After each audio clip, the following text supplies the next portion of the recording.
좋았으면 좋겠다라고 생각하면서 작업을 했습니다. 각 차원의 분위기가 다른 만큼 보스들의 디자인도 완전히 상반되기 때문에 각기 다른 재미와 매력을 느낄 수 있을 거라고 생각합니다. 고대 가디언의 스킬 구성에 있어서 가장 중점을 두었던 사항은 새로운 보스와 전투를 할 때 좀 새로운 느낌이 되었으면 좋겠다라는 점에서 먼저 시작을 하게 되었습니다. 이렇게 한 30-40번 정도 스킬 구성이 드랍되다 보니까 좀 약간 오기가 좀 생긴 것도 있고 정말 아예 판을 좀 깨보자 약간 이런 생각을 해본 것도 있어서 접근 방식을 좀 다르게 해봤습니다. 뭔가 양쪽에 기믹이나 이제 오브젝트가 있는 것이 아니라 보스 자체가 소환사처럼 양쪽에 특별한 몬스터들을 소환을 해서 전투를 진행하는 것을 컨셉으로 생각을 시작하였습니다.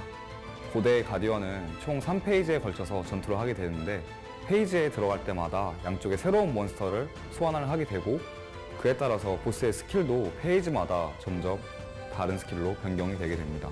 굉장히 좀 복잡하고 어려울 수 있는 스킬 구성이지만은 소환사 여러분들은 잘 해내실 거라 믿습니다.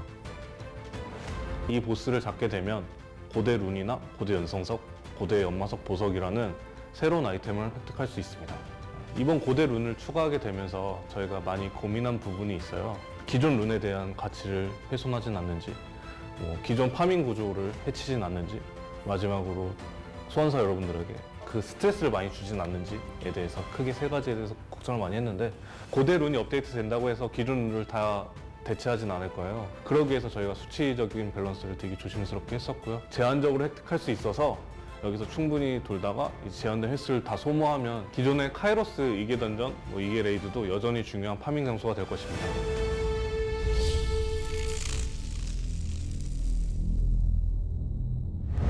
이 차 각성은 태생 2, 3성 몬스터를 대상으로 진행하게 되는데요. 서비스 초기에는 이런 태생 2, 3성 몬스터들도 소환사 여러분들의 사랑을 많이 받았고 많이 쓰였거든요. 이런 좀 예전에 불헤라운드가 아레나에서 쓰인다거나 예전보다 지금은 좀 많이 그런 관계가 좀 없어지지 않았나 그런 거에서 좀 아쉬움이 있었고 그래서 어떻게 하면 이런 태생 2, 3성 몬스터들과 지금 소환사 여러분들이 애착을 가질 수 있을까에 대해서 고민을 많이 했었고 그러려면 좀 애들이 좀 더 멋있어지고 좀 유명해지면 태생 2, 3성 몬스터를 좀 더 사랑해 주지 않을까 라는 생각에서 2차 각성을 기획하게 되었습니다.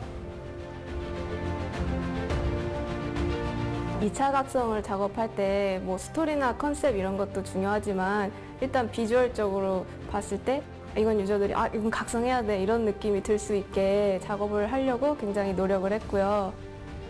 형상 변환 같은 경우에는 이전에 보지 못했던 어떤 신박한 컨셉이나 재치 있는 어떤 새로운 컨셉을 입혀서 이렇게 캐릭터를 매력적으로 만들었다면 2차 각성에서는 그 캐릭터가 원래 가지고 있었던 유저들이 매력적으로 느꼈던 그런 부분들을 더 부각시켜서 더 아름다운 캐릭터, 더 세 보이는 캐릭터를 만들려고 노력했습니다.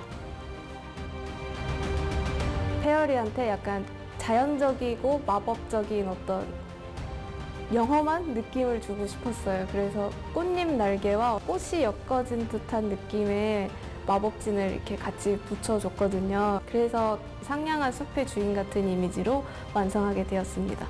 페어리 말고도 픽시, 이누가미, 워베어가 더 강해지고 멋있어진 모습으로 소환사님들을 기다리고 있으니까요. 많은 기대 부탁드립니다. 우연히 사무실을 돌아다니던 중에 2차 각성이 된 이누가미 작업물을 보게 되었고 그 이누가미를 보자마자 멋있다. 2차 각성 던전의 보스는 이 이누가미로 하면 정말 멋있을 것 같다라는 생각에 이 기획이 시작되었습니다.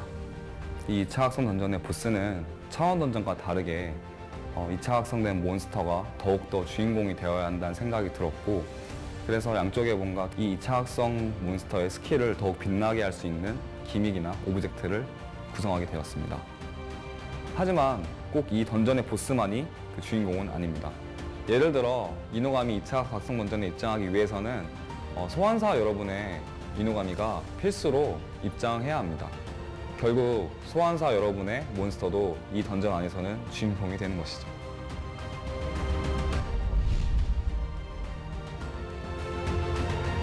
네, 이번 업데이트에서 크게 중점을 둔 부분은 예전과 마찬가지로 재미고요. 소환사 여러분들이 재밌게 즐기고 많은 경험을 했으면 좋겠습니다. 서머너즈워가 5주년을 맞이했는데요. 계속 재밌게 즐겨주신 분들께 감사드리며 애정을 가지고 키우던 몬스터가 2차 확성을 통해 새로운 몬스터로 탄생하는 순간을 꼭 경험해보세요.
네, 이번 업데이트는 차원호를 통해 새로운 차원으로 이동하게 된 소환사들이 겪는 모험과 전투를 담고 있습니다.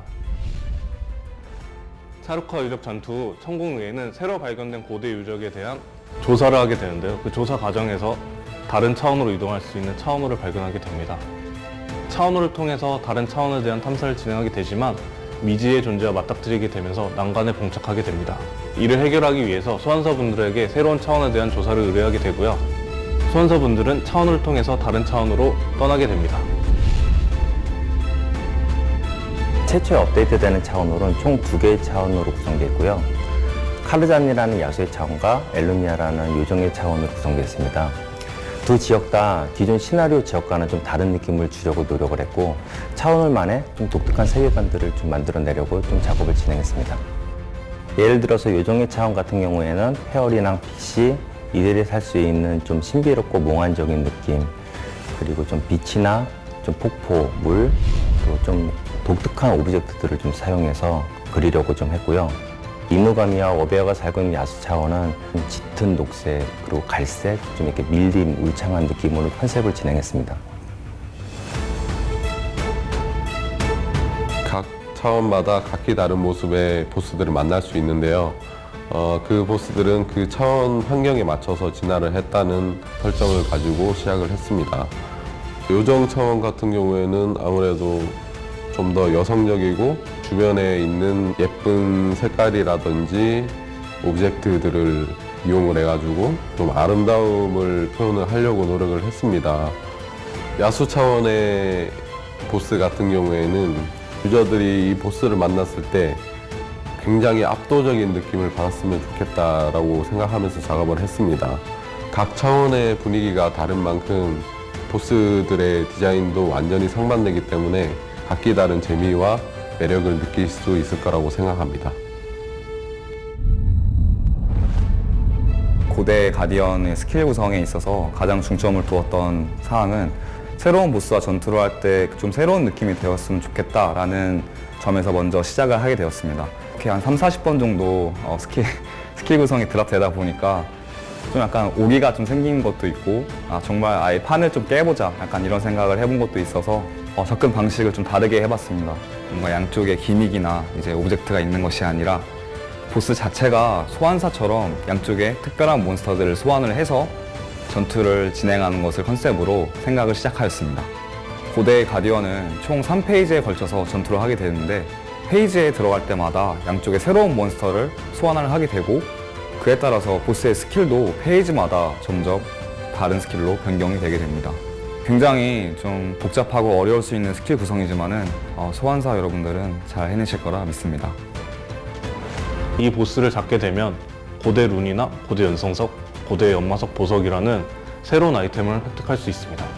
이번 고대 룬을 추가하게 되면서 저희가 많이 고민한 부분이 있어요. 기존 룬에 대한 가치를 훼손하진 않는지, 기존 파밍 구조를 해치진 않는지, 마지막으로 소환사 여러분들에게 그 스트레스를 많이 주진 않는지에 대해서 크게 세 가지에 대해서 걱정을 많이 했는데 고대 룬이 업데이트 된다고 해서 기존 룬을 다 대체하진 않을 거예요. 그러기 위해서 저희가 수치적인 밸런스를 되게 조심스럽게 했었고요. 제한적으로 획득할 수 있어서 여기서 충분히 돌다가 제한된 횟수를 다 소모하면 기존의 카이로스 2개 던전, 2개 레이드도 여전히 중요한 파밍 장소가 될 것입니다.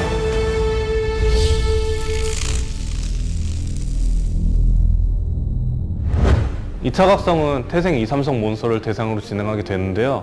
서비스 초기에는 이런 태생 2, 3성 몬스터들도 소환사 여러분들의 사랑을 많이 받았고 많이 쓰였거든요. 이런 좀 예전에 불헤라운드가 아레나에서 쓰인다거나 예전보다 지금은 좀 많이 그런 관계가 좀 없어지지 않았나 그런 거에서 좀 아쉬움이 있었고 그래서 어떻게 하면 이런 태생 2, 3성 몬스터들과 지금 소환사 여러분들이 애착을 가질 수 있을까에 대해서 고민을 많이 했었고 그러려면 좀 애들이 좀 더 멋있어지고 좀 유용해지면 태생 2, 3성 몬스터를 좀 더 사랑해 주지 않을까 라는 생각에서 2차 각성을 기획하게 되었습니다. 2차 각성을 작업할 때 스토리나 컨셉 이런 것도 중요하지만 일단 비주얼적으로 봤을 때 이건 유저들이 이건 각성해야 돼 이런 느낌이 들 수 있게 작업을 하려고 굉장히 노력을 했고요.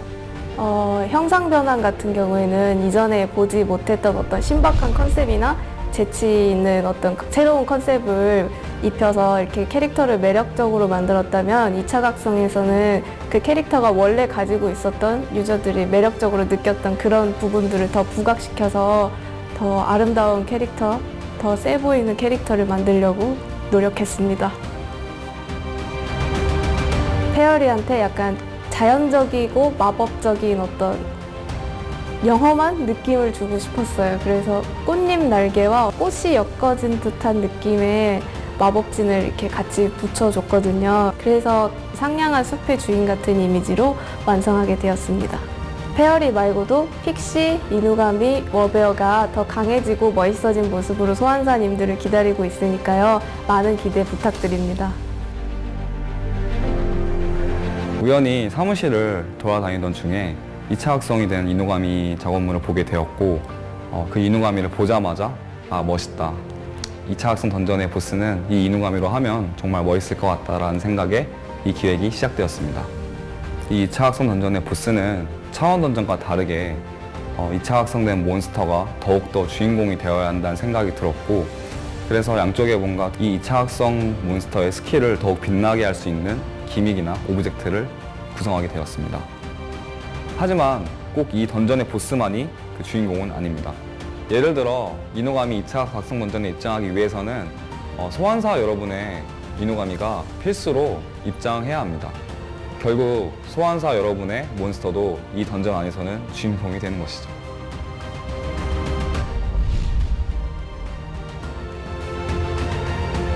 이번 업데이트에서 크게 중점을 둔 부분은 예전과 마찬가지로 재미고요. 소환사 여러분들이 재밌게 즐기고 많은 경험을 했으면 좋겠습니다. 서머너즈워가 5주년을 맞이했는데요. 계속 재밌게 즐겨주신 분들께 감사드리며 애정을 가지고 키우던 몬스터가 2차 각성을 통해 새로운 몬스터로 탄생하는 순간을 꼭 경험해보세요.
네, 이번 업데이트는 차원호를 통해 새로운 차원으로 이동하게 된 소환사들이 겪는 모험과 전투를 담고 있습니다.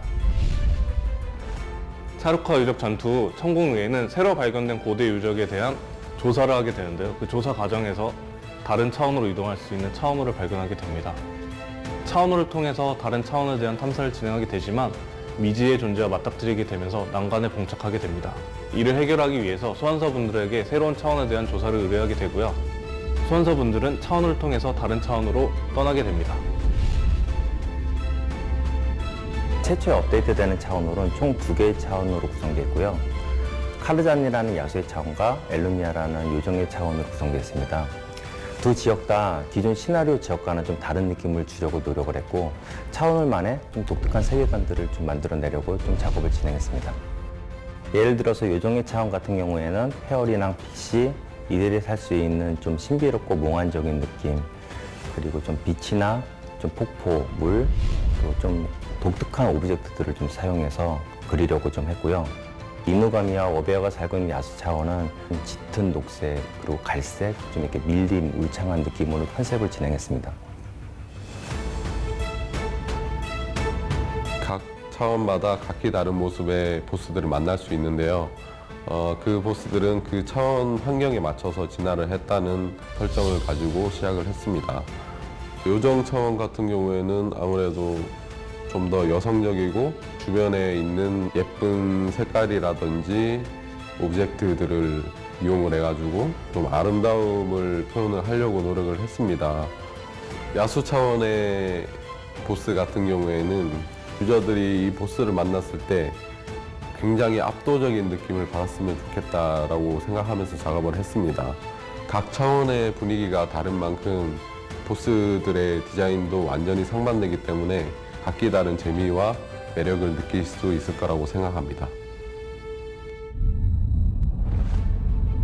고대 가디언의 스킬 구성에 있어서 가장 중점을 두었던 사항은 새로운 보스와 전투를 할 때 좀 새로운 느낌이 되었으면 좋겠다라는 점에서 먼저 시작을 하게 되었습니다. 이렇게 한 30-40번 정도 스킬 구성이 드랍되다 보니까 좀 약간 오기가 좀 생긴 것도 있고 정말 아예 판을 좀 깨보자 약간 이런 생각을 해본 것도 있어서 접근 방식을 좀 다르게 해봤습니다. 뭔가 양쪽에 기믹이나 이제 오브젝트가 있는 것이 아니라 보스 자체가 소환사처럼 양쪽에 특별한 몬스터들을 소환을 해서 전투를 진행하는 것을 컨셉으로 생각을 시작하였습니다. 고대 가디언은 총 3페이지에 걸쳐서 전투를 하게 되는데 페이지에 들어갈 때마다 양쪽에 새로운 몬스터를 소환을 하게 되고 그에 따라서 보스의 스킬도 페이지마다 점점 다른 스킬로 변경이 되게 됩니다. 굉장히 좀 복잡하고 어려울 수 있는 스킬 구성이지만은 소환사 여러분들은 잘 해내실 거라 믿습니다. 이 보스를 잡게 되면 고대 룬이나 고대 연성석, 고대 연마석 보석이라는 새로운 아이템을 획득할 수 있습니다. 이번 고대 룬을 추가하게 되면서 저희가 많이 고민한 부분이 있어요. 기존 룬에 대한 가치를 훼손하진 않는지, 기존 파밍 구조를 해치진 않는지, 마지막으로 소환사 여러분들에게 그 스트레스를 많이 주진 않는지에 대해서 크게 세 가지에 대해서 걱정을 많이 했는데 고대 룬이 업데이트 된다고 해서 기존 룬을 다 대체하진 않을 거예요. 그러기 위해서 저희가 수치적인 밸런스를 되게 조심스럽게 했었고요. 제한적으로 획득할 수 있어서 여기서 충분히 돌다가 제한된 횟수를 다 소모하면 기존의 카이로스 2개 던전, 2개 레이드도 여전히 중요한 파밍 장소가 될 것입니다.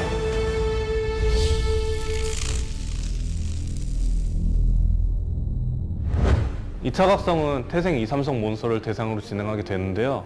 서비스 초기에는 이런 태생 2, 3성 몬스터들도 소환사 여러분들의 사랑을 많이 받았고 많이 쓰였거든요. 이런 좀 예전에 불헤라운드가 아레나에서 쓰인다거나 예전보다 지금은 좀 많이 그런 관계가 좀 없어지지 않았나 그런 거에서 좀 아쉬움이 있었고 그래서 어떻게 하면 이런 태생 2, 3성 몬스터들과 지금 소환사 여러분들이 애착을 가질 수 있을까에 대해서 고민을 많이 했었고 그러려면 좀 애들이 좀 더 멋있어지고 좀 유용해지면 태생 2, 3성 몬스터를 좀 더 사랑해 주지 않을까 라는 생각에서 2차 각성을 기획하게 되었습니다.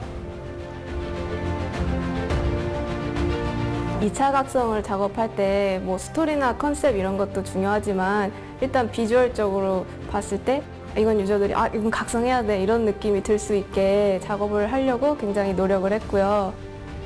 형상 변환 같은 경우에는 이전에 보지 못했던 어떤 신박한 컨셉이나 재치 있는 어떤 새로운 컨셉을 입혀서 이렇게 캐릭터를 매력적으로 만들었다면 2차 각성에서는 그 캐릭터가 원래 가지고 있었던 유저들이 매력적으로 느꼈던 그런 부분들을 더 부각시켜서 더 아름다운 캐릭터, 더 세 보이는 캐릭터를 만들려고 노력했습니다.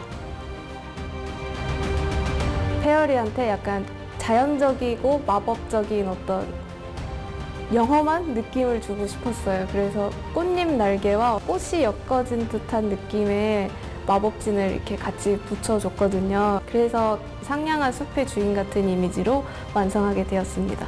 페어리 말고도 픽시, 이누가미, 워베어가 더 강해지고 멋있어진 모습으로 소환사님들을 기다리고 있으니까요. 많은 기대 부탁드립니다. 우연히 사무실을 돌아다니던 중에 2차 각성이 된 이누가미 작업물을 보게 되었고 그 이누가미를 보자마자 멋있다. 2차 각성 던전의 보스는 이 이누가미로 하면 정말 멋있을 것 같다라는 생각에 이 기획이 시작되었습니다. 이 2차 각성 던전의 보스는 차원 던전과 다르게 2차 각성된 몬스터가 더욱더 주인공이 되어야 한다는 생각이 들었고 그래서 양쪽에 뭔가 이 2차 각성 몬스터의 스킬을 더욱 빛나게 할 수 있는 기믹이나 오브젝트를 구성하게 되었습니다. 하지만 꼭 이 던전의 보스만이 그 주인공은 아닙니다. 예를 들어 이누가미 2차 각성 던전에 입장하기 위해서는 소환사 여러분의 이누가미가 필수로 입장해야 합니다. 결국 소환사 여러분의 몬스터도 이 던전 안에서는 주인공이 되는 것이죠.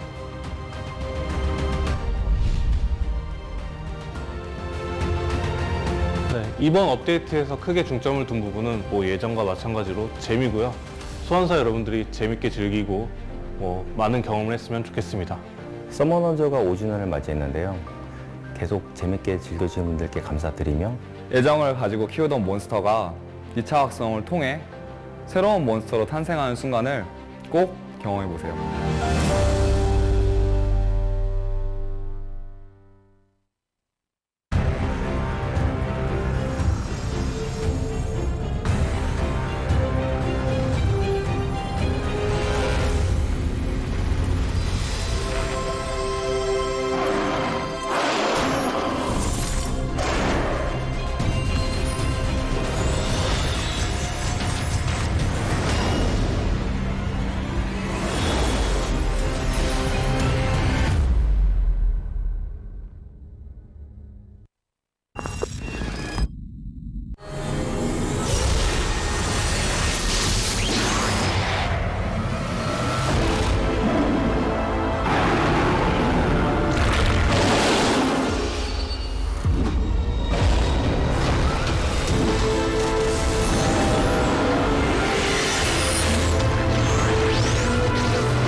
What is up, everybody, and welcome to Summoner's War World Arena Championship 2019.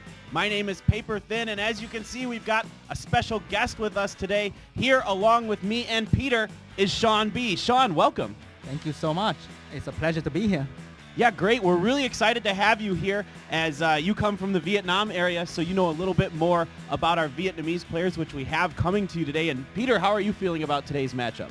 I mean, as always, I'm coming in excited, pumped, ready to go, man. All right, this is so exciting. We've got a great group for you today. Group C. So we've got some players, from Vietnam, Thailand, and Australia, New Zealand region as well. So this should be a really exciting day we've got going. What kind of things do you guys think we can expect to see today? I think as usual, a lot of LD Nat 5 coming right up, and especially with every single one having their own unique LD Nat 5, it's going to make a pretty fun matches to watch. Yeah, absolutely. Now let's real quick talk about how this group stage works, right? So this is the Asia Cup. So we are in Group C. Two people from each of these groups make it through. Today is Lulu, Judas, Diligent, and Groot. Now we got to see Diligent and Groot a couple weeks ago. Very strong players in their own right. In fact, a lot of people think Diligent might be one of the favorites to come out of all four of these groups, out of the Asia Cup region here, Peter. Yeah, I mean, we got to see these players play before, and we know how fierce, especially this Australian group is, right? You know, we've seen Diligent and Groot. They're very, very good with their CC picks. Yeah, absolutely. They're really, really strong with those. So I'm really excited to see how this will play out going up against a Thai player in Judas and a Vietnamese player in Lulu. So this should be a really fun day we've got going ahead of us. And then, of course, we've already gone through Group A and B. You can see this, guys. Lucky God and Pear came out of Korea. Yuki and UT10 came out of Japan. And then, of course, next week we'll do the final group here in the Asia Cup. It'll be the Hong Kong and the Taiwanese region. All right, well, this is going to be really exciting here today, and we're getting ready to show you guys some brackets and some other things as time goes on. But do we know anything about the Vietnamese player Lulu? I think he's a very versatile player because he doesn't really pick a cookie cutter strategy, but he really adapts to his opponent, which is really interesting. All right, very good. So we can see right now that Lulu is up here, Peter, and what do you make of his most picked in bans? Well, I mean, his most picked monster, it feels kind of troll to me because he has that dark Beast Monk in there. Like, not saying that he's a bad unit, he's a great unit, but in terms of RTA, he's not some Gianna, so I'm very interested in seeing if he does end up picking that. And for most banned, he has a Tiana in there. Tell me about this, Sean. Why is he banning Tiana? I think he is really afraid of losing turn 1 to Tiana. And also the Dark Beast Monk right there, in my opinion, is pretty good against Fran, who can strip and block buff after that. But let's move on to Judas. Yes. Yeah, absolutely. Judas here also likes to ban Tiana, but he's got a few different picks going for him, Peter. Yes, so this Judas, he is one of the few players who are actually utilizing Light Vampire here in SWC. And Light Vampire combined with Ragdoll, that sounds pretty toxic to me. That does sound, we saw the Light Vampire be very difficult to deal with the other day when we did the China region. So this could be really interesting. But what about the Wind Panda here? Yeah, that one is pretty interesting because he's considered not as strong anymore in the meta. But to me, the most interesting thing about Judas is the ban on Vertihow all the time. It's a first ban for him. Yeah, he really does not want to go against that Vertihow. Let's move over to our favorite for the day, Diligent here, Peter. What do you make of him? We've seen him before, but let's reassess what we've seen. So we were just talking about how the previous guy does not want to lose first turn thanks to Tiana, right? Well, Diligent, based on his most picked monsters, it seems like he specializes in getting that first turn with the Gianna in there. And not only that, all of the other AoE CC monsters in that team are going to be super fast.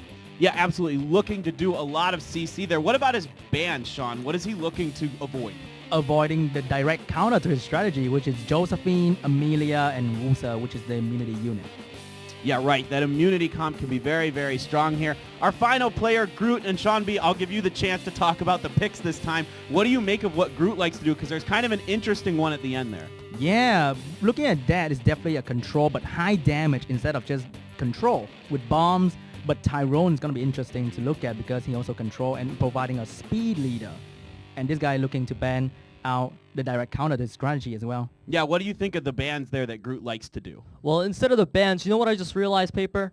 You know, last time we saw Groot, he had the water sylphid in there. We were like, what the hell? Now it's a water sylph, so they corrected that. Well, you and I was talking about it with Sean B. actually before it. They look very similar, and he's like, no, that's Tyrone, not Lucy. And I'm like, oh, okay, all right. Like, thanks for letting me know beforehand. We can check all that out. Now, this is going to be a really exciting day. We got to see the bracket very briefly there.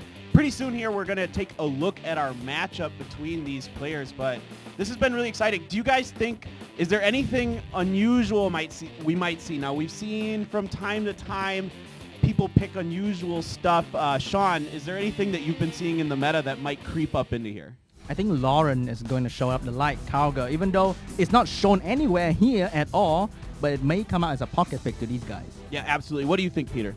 I expect to see a lot of Second Awakening monsters, and if these guys haven't seen the previous SWCs, I believe we'll be seeing the newly buffed monsters such as Clara, Fire Pirate, or Wind Archangel against Daphnis. There'll be a lot of interesting stuff for sure. All right, very, very good. Well, let's take a quick matchup look here. It's Lulu versus Groot to start out with, and Peter, what do you make of this? Okay, so Lulu and Groot, they don't really share LDs from what I see in their most picked monsters. Groot likes to ban Ragdoll, Lulu has a Ragdoll. So this means Lulu's Ragdoll is going to get pre-banned out most of the time, and I would assume that from Lulu, he would be pre-banning Gianna, because Gianna and Tiana are pretty similar, and he doesn't like Tiana. Very good. And Sean B., any additional thoughts? I'm looking forward to that Tyrone. If it's most picked, it better come out. It better come out. I want to see that Tyrone real quick, you know? Yeah, it'd be exciting to see something that we don't necessarily always get to see here in the SWC. I always find it fascinating when somebody picks something that's really unusual or kind of not like a meta pick, so to speak. So we'll see exactly how this one will shape up. We're getting the game ready, guys. We're going to jump into it in just a minute as we prepare. And any other final thoughts before we go into this game? I just want to see exciting new units. I want to see people bust out some different combos and strategies. That is what I'm going to be looking for. Yeah, and Sean B. I just hope that the violent proc can be a little bit equal on both sides, because we don't really want to see one guy stomping the other guy with pure violent proc, which is just sad to see, right? Yeah. Yeah, I totally get what you're saying. We definitely want to see, you know, some balance between the two players, especially in how the procs go out and that kind of thing. But a lot of it does come down to, you know, picks and bans. And just to remind you guys, the pre-bans this time, you can't pick the same monsters 2 times in a row. Just a reminder, that's a new rule here in SWC 2019. So please keep that in mind. Everything else is pretty much the same from the previous season. So I think that's a nice little change. I mean, what do you think, Sean? Because I think to every player, they have 1 or 2 LD 5 that they use all the time, like Ragdoll or Gianna. But you can't ban that one unit forever, which is what happened last time. They banned the enemy LD 5 straight up 5 matches in a row. Yeah, it seems like, Peter, it forces you to adapt a little bit more. Yeah, I mean, but at the same time, though, most of these players, especially in the China region that I saw, they have freaking 5 Light Dark Nat 5 drags. Like, at that point, it doesn't matter. You're just banning left and forth. You do the tic-tac-toe this time. Which one are you going to ban, you know?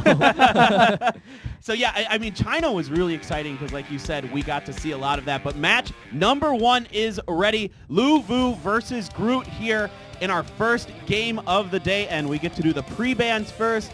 Any thoughts, any predictions, guys? Might be that Tiana ban coming out soon.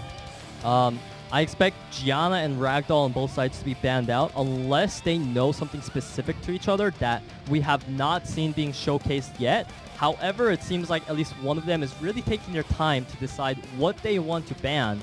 I hope Lulu's not considering banning like a Tyrone here, because we want to see that. Right? Yeah, don't do it. Don't do it. Okay. Okay. Gianna and Ragdoll will be the bans here, and now we begin the pick phase. Let's see what they want to go with first. I believe it will be Lulu picking first here? Yes. Yes, Lulu will be getting the first pick. Let's see what he decides to take here. I know from his draft that maybe he wants to do some Gani Hathor, because we did see that in his most picked units. Okay, he is flexing right now. Wait a minute? Whoa. Whoa, that is not funny. I dare you. Pick it. Do it right now.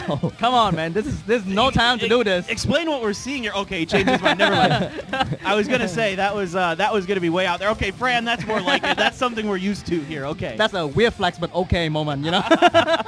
I mean, like, to be honest though, I feel like Fran is more of a Nat 5 than the Dark Dragon we just saw. Oh, another weird flex coming out. Okay. All right. You two friends. Here, yeah. Okay. All right. Are we on the right show? They're just flexing their muscles right now, you know? I love it. This is so good. They're just kind of taunting each other, I think, playing a little bit. Oki and Sierra will be the picks here for our Australian player, Groot. Let's see how Lulu wants to counter. Might be a Hathor and a Vanessa for the speed lead to counter that 24%. If I was him, I would take Gany and Hathor because Gany and Oki is really strong. Because usually there's a conception in this game that when the opponent takes speed leader, you take it too. But more often than not, people actually don't take both Vanessa and Sierra. So I agree with him taking that Gany right here. And Vertihal also a very, very good unit. It's going to allow that Fran and Gany to really, really shine. All right, yeah, we've seen a lot of the Fran and Gany combo with the Ventilate and other things. Now we move back over to Groot, looking to see what he's thinking. He might go for... You don't really want to pick Josephine. Oh, the Juno coming out to counter the front right there. I'm one of those people that really don't like Juno picks in general because I feel like that unit is pretty much reliant on Despair, and I do like her as a counter to Fran. That makes sense to me. However, her strip is only a 90% chance, so it's not exactly a reliable counter either. But are we going to see another Elusia right in game one here? Right, Elusia, the double Awakened Water Fairy here, and an Ager as well being locked in for Lulu. Last pick coming up for Groot here. Very interesting pick from Lulu because actually it's a pretty good pick against Juno, but that is the proper counter right there. Yes, the Diana coming in, gonna put immense threat right now onto Lulu because of the double water there, and there's just not a lot of threat to deal with the Diana. So Lulu definitely gonna be thinking about potentially banning Diana, and as for Groot, he can literally just ban whatever he wants. Yeah, anything looks possible here. He will ban the Fran, and of course the Diana being banned for Lulu. So we are ready for our first game. The picks and bans are over. Let's jump into it. All right, keep in mind here, this is why I don't like Juno being picked up. Because Fran was banned out, which was the purpose of Juno being there, she will be useless now unless he gets lucky and proc a lot of Despairs. All right, Monkey King up first here, Sean. Looking pretty bad because there's no sustain on the side of Lulu if the Elusia get resetted first turn with Okeanos. Oh, a big violent proc! Oh, but only lands 2 stuns because it got resisted on both the units in the middle. The Elusia, once again, going to evade the sun. I feel like a lot of Elusias are actually built on 100 resist. Definitely true, and he also sneaked in that 20% resist leader for some extra RNG. Oh, really? Yeah. Yeah. The 20%, man. Gets you every time, right? Just a little bit, just a little bit. Yeah, so right now, Sierra, he can choose to bomb either Ager or Gany to prevent them from proccing, but no, he decides to just go ahead and lock down the Vertihal into a violent proc, meaning he has a bomb on the next turn. Groot is having some premium RNG at this point with the violent proc to start off, and one unit is down. Yeah, down goes Verd here, now looking to do some more damage and capitalize on this early advantage Groot has. Yes, so Elusia, she just proc and she froze Whoa, 2 units. Double stun, wow. but violent proc coming out from Shiho. Yeah, so now Shiho gonna do some return damage onto this Ager. He's looking pretty unhealthy. Now that freeze on Sierra was crucial because otherwise this Ager already has a death sentence. Can she stun? No, she go for Gany. This is gonna be bad because Asia is moving, and we know this is gonna be a long turn for Asia, very long. Yeah, he's just gonna absorb both attack bar here and combo it into another second skill, getting that sustain as well. He really needs this triple stun to land. Ooh. Okay. Gets two. Oh. Ager does end up going down to the Monkey King there. But yeah, this Shiho 2 turn every turn, man. This is some premium RNG going on. Yeah, I mean, you were saying since the beginning that, Groot's RNG is premium and, it's a caster curse, man. You're giving him the procs. Why you do this, Sean? It's not stopping, and every CC that he wants to land is landing as well. Little do we know. Another proc on the Sierra. We brought Groot in just so we could cast a curse. Look at this Shiho! It's literally 2 turn every turn. The Sean B curse, boys. If you get Sean B to say you're lucky, then the violent procs will flow in. That's how you win RTA.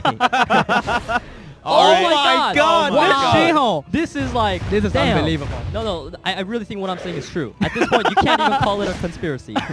I need to blast Lulu next game then. Yeah. he need that, man. He Next need game we that. bless Lulu. This looks all Wow. but done here for Lulu. Groot is just putting the finishing touches on this. That Ganymede is very, very low, about to go down here as the Monkey King will finish it, and it will be Groot taking game number 1. Woo! What do you think, Sean? That was tough to watch, man. That was tough to watch. But there wasn't much sustain coming out from Lulu as well. I think that's one weakness his team had. He relied on Elucia, which need to do CC at the same time. So she can't really heal everybody, right? Yes. Yeah, and we had the Fran band as well for it. Yeah, that's why it worked out. Next time, maybe just don't pick Juno because I feel like that was a complete dead pick there, and I know you guys can agree on that because True. if he picked up something else with high threat instead, he could have even stomped that even harder, right? Yeah, Juno didn't do anything. Yeah.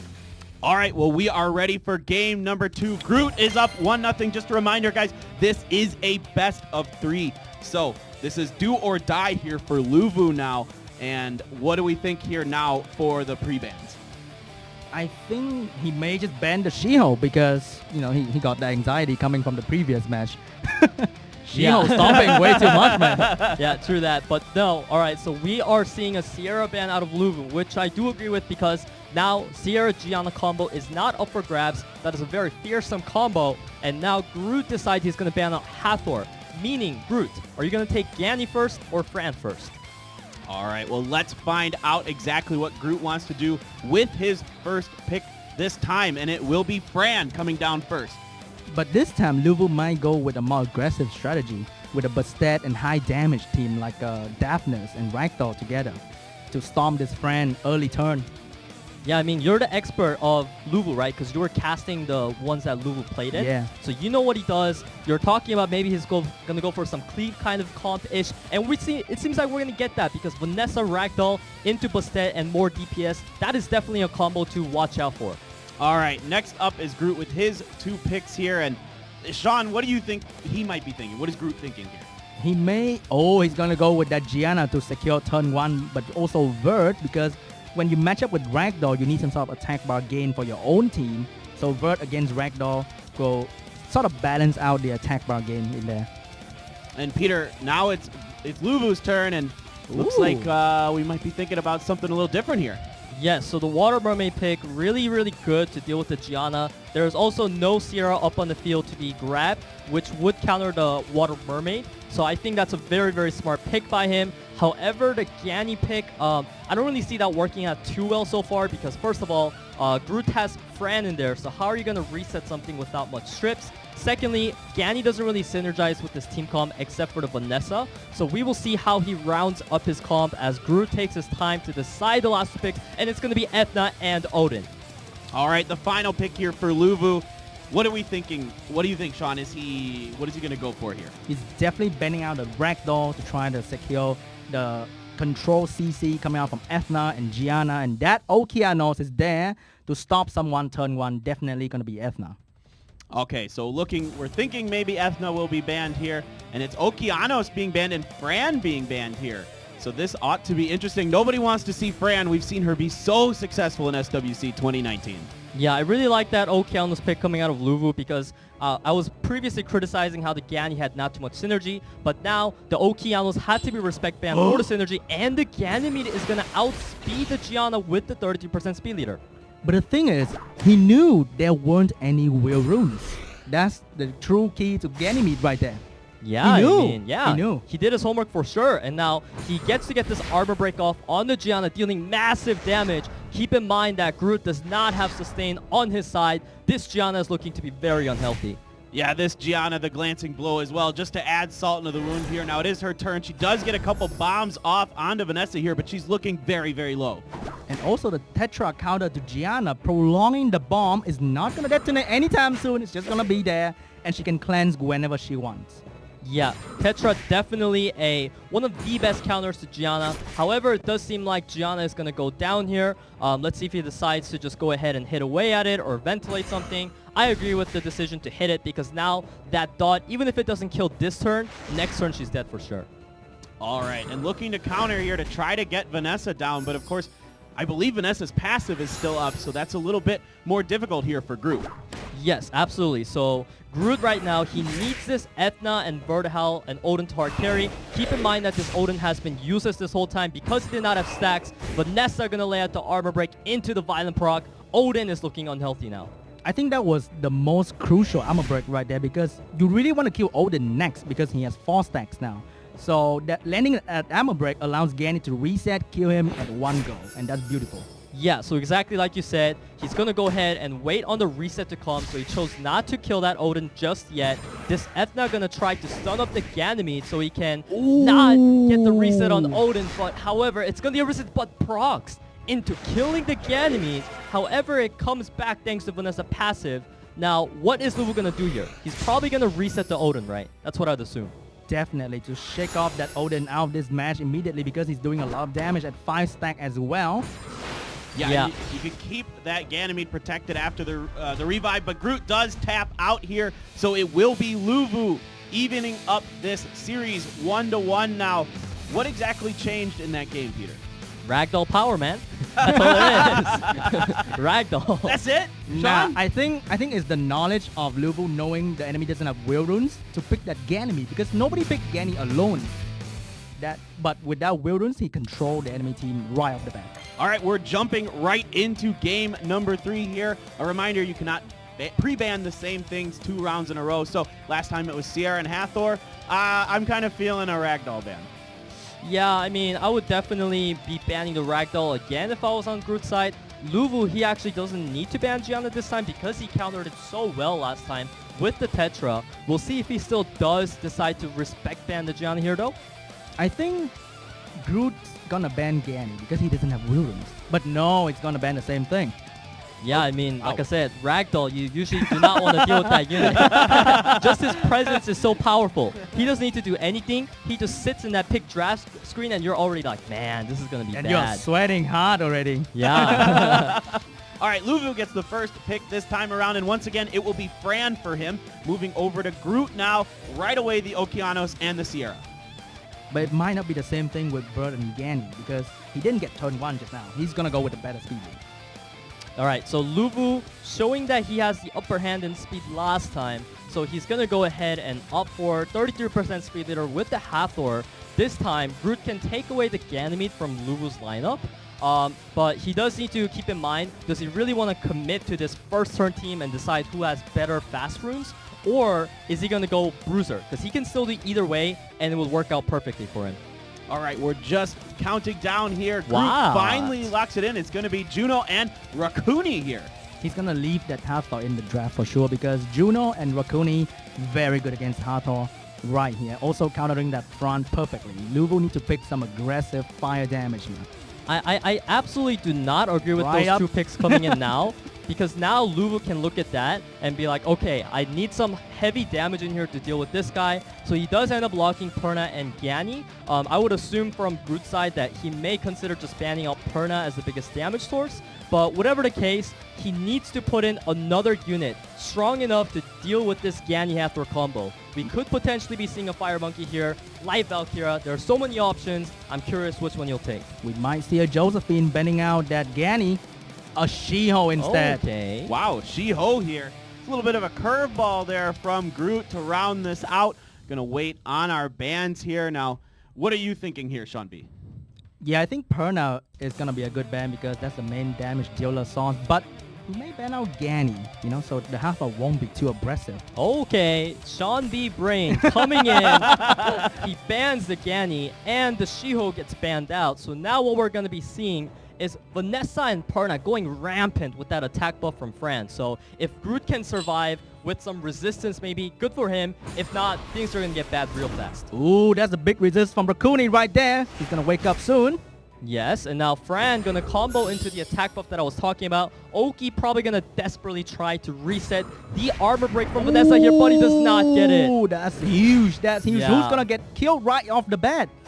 Yeah, I mean, as long as he lands this onto the Okeanos, attack buff Perna. Bye-bye, One Okeanos. shot the Okeanos. The armor break is huge, and there he goes. The Perna finishes him off. So a big blow here done to Groot. Lulu looking very strong. I would say in a public match, I think Lulu has won the game because there's no way Sierra can do enough damage against so much healing over here. Yeah, so I definitely feel like although Gyanni was a ban that made sense as well, if he had banned Perna, would this have happened, right? Would Okeanos have gone down as soon as it did without Perna there? Whatever the case, he made the decision that he did. It's looking really bad for him. He's gonna need some despair stuns out of this Juno as well as Sierra Violent procs to turn this around. All right, a little bit more damage being done here. And now the Raccoon trying to speed up his team, trying to do something to give his team a chance to get back into this. I would have buffed Sierra to give her the speed buff though, because you want more bombs constantly. So I'm not too sure. That armor break. Bye-bye, Sierra. It was nice knowing you. Oh, that was painful. Yeah, that's going to be game over right there. Man, what do you think, Sean? Do you think that was a problem with pick and draft like I was criticizing? Maybe, yeah, maybe the Juno and Raccoon early on, he shouldn't have done that. Yeah. He should have put in, I mean, that's like way too straightforward, sending a message like, hey, you got 2 picks left. I'm going to put Juno and Raccoon, which are very counterable units. Now you can pick whatever you want to counter what I just threw at you, you know? Yeah, and the Perna pick was absolutely beautiful. He needed the damage to shut down quick, and that happened instantly. Yeah. All right, guys, we are ready for our first break of the day. We will be back with match number 2 here at SWC 2019 Asia Cup.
And welcome back to SWC 2019. This is the Asia region. We are doing the southeast area today. It is Vietnam, Thailand, and Australia today. And with me, we got a special guest, Sean B, and as usual, Peter. So we are through our first match. Lulu from Vietnam progresses into the winners finals. Groot goes into the losers bracket here. This is a double elimination format for these 4 players, but we're done with that one. Let's take a look at the highlight, though, and see how this played out. All right, we get to see the great picks coming out from both sides, except for the first match, though. Lulu, I think, picks a little bit too, I would say, vulnerable to the enemy team. Yeah, it looked like this game was just Groot's from the very get-go, Peter. Yeah, so the strategy of banning out Fran really seemed to be proving successful in these matches here. Without Fran, it was so easy to bruise things down one by one, whereas if Fran was there, she would literally heal everything to full HP on a 2-turn cooldown, right? That's true. Also, the She-Hulk here was a little bit too lucky for Groot right there. Yeah, but I mean, to be honest, even without the She-Hulk procs, I think he would have won because of the fact that he got such a huge advantage early on. Yeah, absolutely. This is game number 2 here, Sean, and this is where Lulu started to turn it around. That's true. I think one of the bad thing about Groot picks right here was Odin, because there was no buff to steal and there was no buff for Odin to utilize for his stack, so he literally took so long to finally kill something on the field. Right, to build up those spell stacks there, and that was Lulu taking that first game, and then game number 3, Peter, it was Lulu once again. Yeah, so here we saw the Vanessa, Perna, Hathor, Gani lineup coming out, which has a fantastic synergy, and you can see here that once the armor break out of Vanessa has landed, it was pretty much a death sentence for Groot, because what can he do 3v4 with just a Sierra, Raccoon, and Juno, right? Maybe if it was like a Sierra, Ager, and some, 3 hyper carries, but I don't believe in this type of 1 hyper carry and 2 support lineup. I think he could have killed Sierra straight up and just let Okeanos live, because Okeanos cannot do really anything anyway. Yeah, I mean, whichever way it went, we clearly saw that the outdraft already just won him the game. There was not much that Groot can do with the Juno and Raccoon there. So really, well done to both players. But Lulu, it seems like you had the edge in your pick ban skills there on this one. And if you're Groot, you still have something to hang your hat on. You move down to the losers bracket. There is still hope. You can still win 2 more games and advance through. Now, 2 players, just a reminder, do make it through today. So there's still hope here for Groot. But we're moving over to our next matchup here. Diligent versus Judas. And Diligent, one of our strongest players coming in against maybe a slightly weaker player, but a guy who's quite strong here from Thailand, Sean. That's true. Judas owning 2 LD 5 that he really used, and also one of the best unit in the game for immunity, Velajul, which is going to be pretty good against the enemy team who's relying on CC. If they miss that Velajul, the 3-turn immunity is going to hurt Diligent a lot. Yeah, so what I'm seeing as the key for Diligent here against Judas's plan is most likely going to be the Gianna, stripping away whatever buffs that he can put up. Usually people utilizing like a Bastet Veljo comp, their most feared unit is Gianna, and now Diligent, if he does opt for Ganyath or Oki, he's going to have to rely on resetting the Veljo like you said, Sean. So it's going to be interesting to see that RNG back and forth.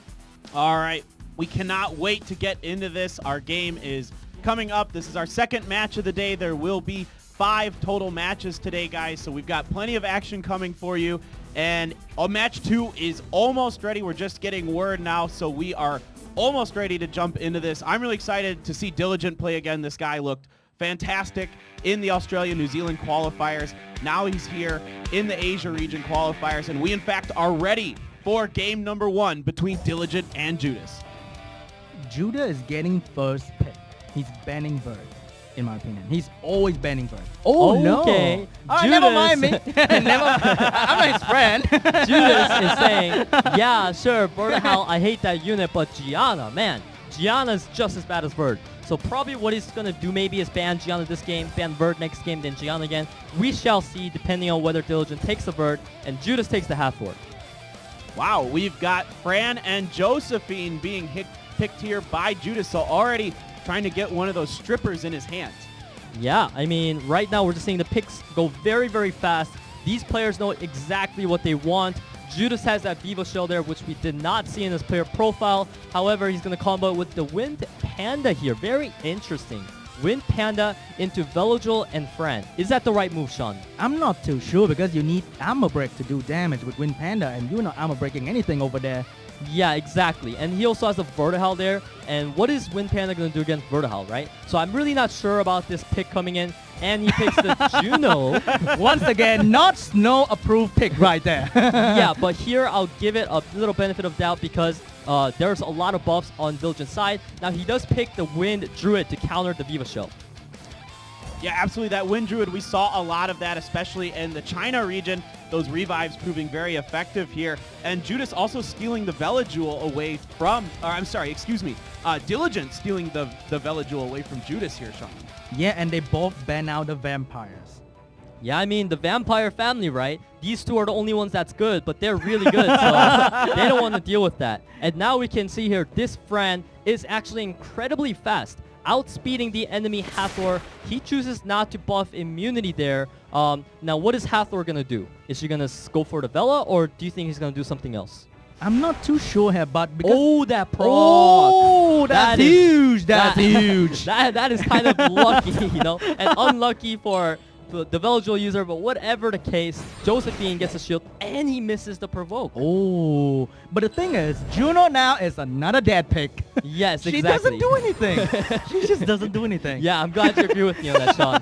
Whatever the case, Viva Shell does her thing, makes that Josephine look so easy that's to beautiful. Oh, But no. Panda say bye-bye to Josephine. Yeah, that proc's gonna come in huge. It's gonna take her out, forcing the revive out of Wind Druid, but that double stun was so clutch. Yeah, but also for the Wind Druid right here, no provoke at all. And Juno's coming right up, Yeah, I mean... doing she's gonna- absolutely nothing.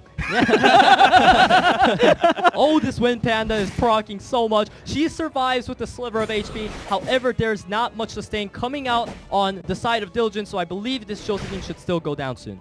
Yeah, it looks like Josephine's going to go down here for Diligent. She Oh. survives, though. Now she keeps going. Finally, the Heart Magician takes her down.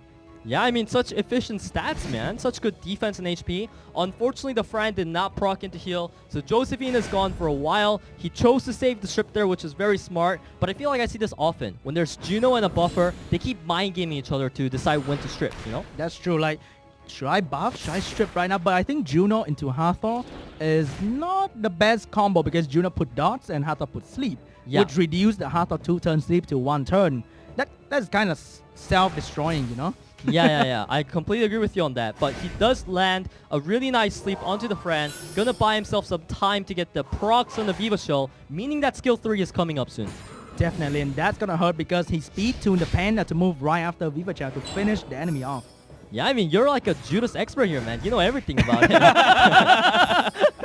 That's why we brought Sean B in here today. Okay. Look at Juno doing some amazing play that a slam can do as well. She does absolutely nothing, not even despair proc. Hey, he's gonna... Oh, okay, you're right. No despair. That's absolutely nothing, man. Come on, Viva Shell proc. Oh, that sleep is huge. This Fran has moved only once, I feel, throughout this whole match. Yeah, this Fran has been completely locked down. We've barely seen anything out of her in terms of her sustain in this matchup. And the revive is coming out from Tyrannus, which may mean that Josephine is going to come back for the shield. Yes, so that is 1 turn away. He's going to go ahead and keep chunking down this Hathor, showing that he really does not want to deal with this Hathor. Vela Jewel going to buff Sanctuary to deal with the Hathor, though. All right, we're moving over here. We get the Purify from Fran to bring her back up to some health. Immediately, the Panda pounces on her, doing some more damage to her. About half health left for here as we try to buy time to get the revive. She finally stripped, but No stun, right? absolutely nothing. Just anything. She finally stripped. She only got 2 out of 3, and she didn't even stun. So right now, Judas is taking an immense amount of damage from this Vela Jewel with the defense buff. Fran gonna give immense sustain on the side of Diligent. This is actually looking like square one again.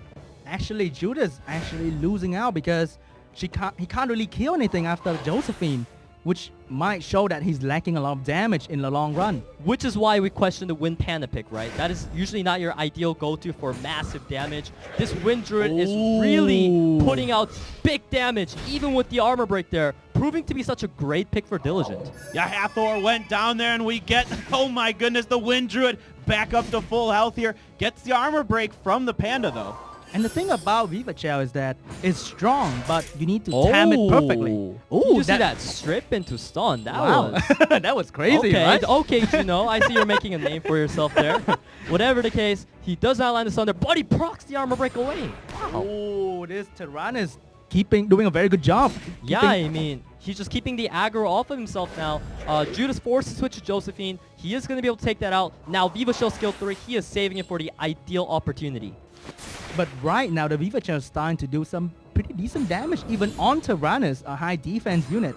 Yeah, we're definitely seeing that this Viva Shell most likely on crit damage, as it is not terribly tanky as well. However, that's actually bad for Judas here, because it means that Viva Shell is going to go down. And at that point, it's all up to Win Stun. Panda.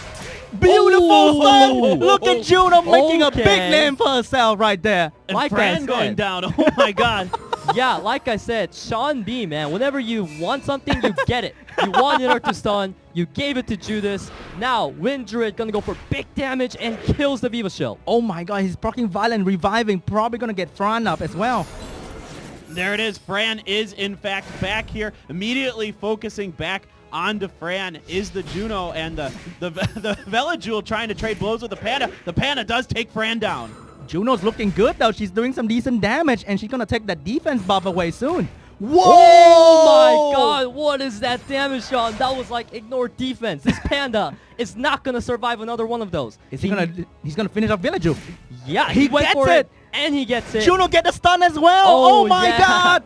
Now he's gonna utilize that stun to get the healing buff on the Panda. Wind Druid gonna go down here. Passive gets proc. Panda. Not for long, not for long. And Juno standing strong at the end of the match.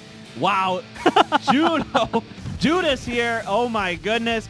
Taking this down. It is a big win here for our Thailand player over our top player, Diligent, who we thought was going to be the favorite possibly in the entire Asia region here. And a big win. What happened there? I think it's just a battle of long fights. This was a really, really long fight between two, having heals, revive, very tanky team as well. So whoever sustained better, timed their skill better will win. Yeah, and Juno actually performed for Judas here. We thought that this Juno was going to be useless. However, when Juno does strip and stun, I must say, at that point, she's a good unit, right?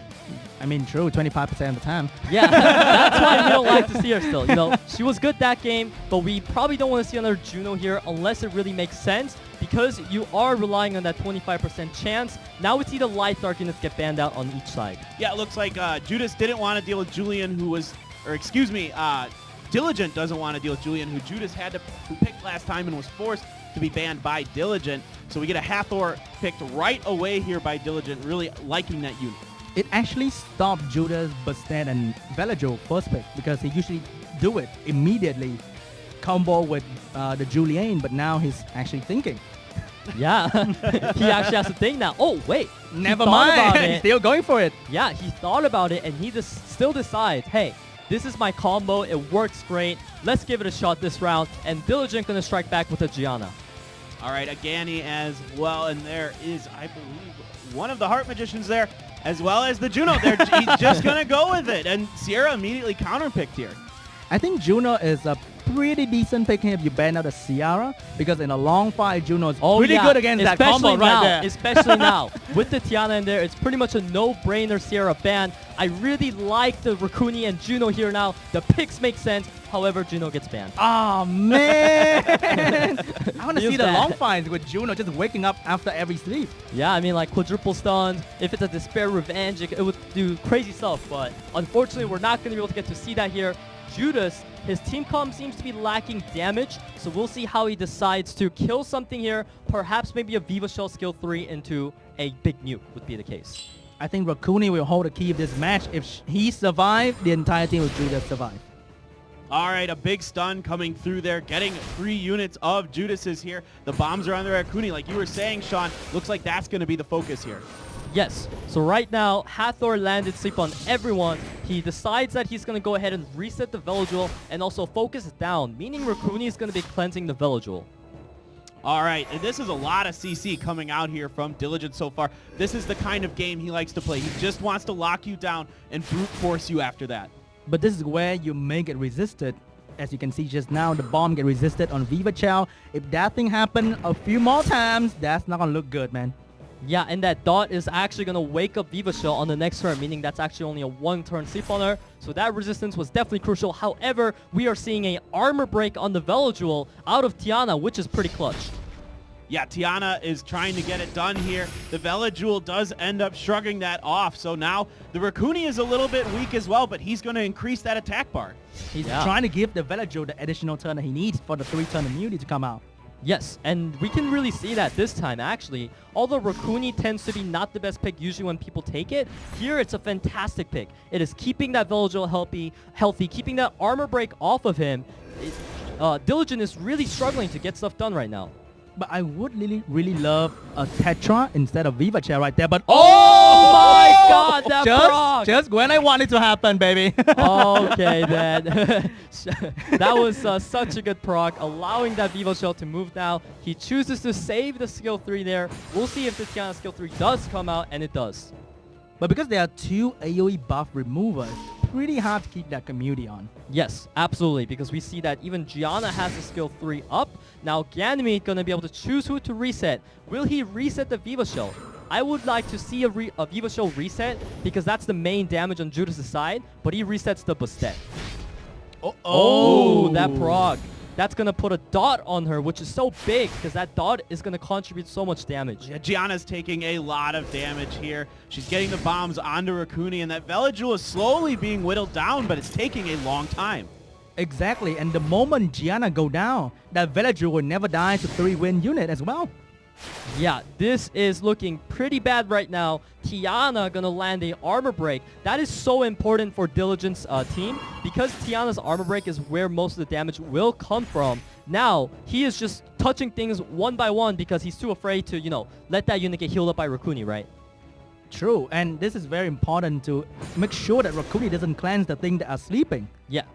So right now, he decides to bomb the Velajewel, meaning that he's probably going to hit the Bastet here so that Rakuni does not cleanse Velajewel. Oh, we got to pause here.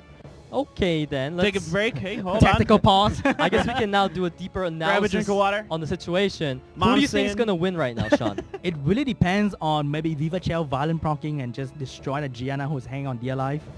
Because if that unit go down, no more bomb damage, no more damage at all, to be honest. Yeah. So this Velajewel and Bastet actually going to be able to deal out some decent damage as long as it gets turns. Really, we don't know which way it's going to go yet because both teams has a win condition. True, true, true. And I didn't notice whether he reset the Viva Chair or not.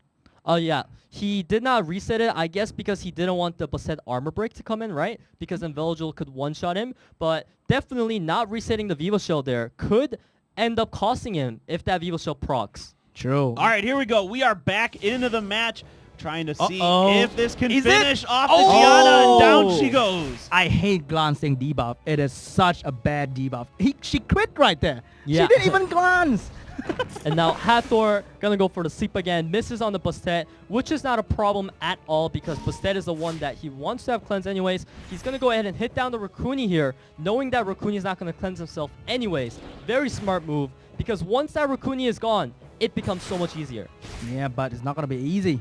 Ooh, armor break here onto the Bastet. Seeing if they can finish her off, and two go down for Judas. The bomb takes out Velajewel. Crit takes out Bastet. This is a 3v2 now, ladies and gentlemen. It might be really bad, even though Rakuni is really strong, but now that's gonna be bad. Okay, that's you know, lucky stuff, right? How is a Tiana armor breaking a Rakuni? Whatever the case, this is gonna enable so much damage coming out. Beautiful crit coming out from Tiana on the Rakuni. Sean, oh man. Yeah, like Clinton, you're like, oh man, this is like so much damage coming out, right? It's just so surprising. Diligent just turned it all around here. Yeah. And there it is. Judas taps out. Diligent, in fact, turns it around.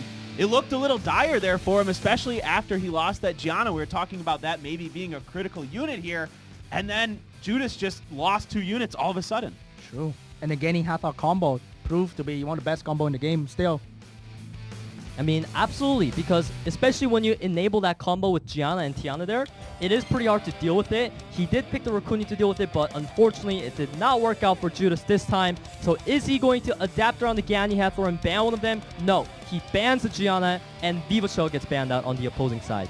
Ooh. All right, well, we will be getting our first picks here in just a second. Once again, it is all tied up 1-1 between Diligent and Judas here, and Judas gets the first pick, and he goes right for that Ragdoll. Oh, not Hathor first pick, though. It's Ragdoll. Yeah, I mean, that's because Diligent has Ragdoll, so he's really showing that he wants that Ragdoll pick there since it is available, and he gets the Hathor there anyway, so looking pretty good for Judas here. But why wouldn't Groot get Fran Hathor but Fran Bird? Is it because of the Ragdoll? I guess because Vertical is a unit, like you said, that Judas doesn't like. Maybe he knows that too. he's like, okay, I picked Vertical, easy free ban. That's his logic. And my Tian Lane's gonna go through somehow, right? Yeah. Just trying to tilt your opponent into banning something that maybe not I be in their wouldn't best go for the interest. panda though. Well, Hmm. he likes the panda. But the panda, he is countered by the panda over there. That's the problem. Yeah, so every time the panda gets hit, the light panda is getting attack bar. That's what you're saying, right? Yeah, exactly. But the Daphnis pick gonna come out being a big threat right now to this Judas combo, especially when he has Velojoule in there. We'll see whether or not this Daphnis can one-shot, though, without attack buff from Fran. What if the Velojoule take first turn? You shall never know as well. Yeah, I mean, it could be a plus 200-something Velojoule. Like, my guildie has that. Oh, It but that is a seems- 200-something bird right there. Yes, this bird is incredibly fast. How many Now, stun? If he does go for it, he cannot third skill with the Daphnis. So he decides to go for the armor break instead, which is very smart because now he can go ahead and kill that bot. I believe the ragdoll passive. No! Okay. Oh, he missed it! The resistance comes in here. He should have gone for the ragdoll, right? Yeah, I mean, he had the armor break there. I get that he was scared that he might not one-shot it, that it would be at like, you know, a sliver of HP and then it'll ignore. Whatever the case, very unfortunate. But he wouldn't one-shot a Velojoule either, right? I mean, if it armor broke, even if it does a one-shot, right? Zero strip stun coming out from Tian Lang. That's really bad. Oh, no. Yeah. Uh-oh. And Big sleep comes in here as well. Now Josephine trying to do her thing, but doesn't proc there. But she did. Oh, she did? But she did. Oh, there she goes.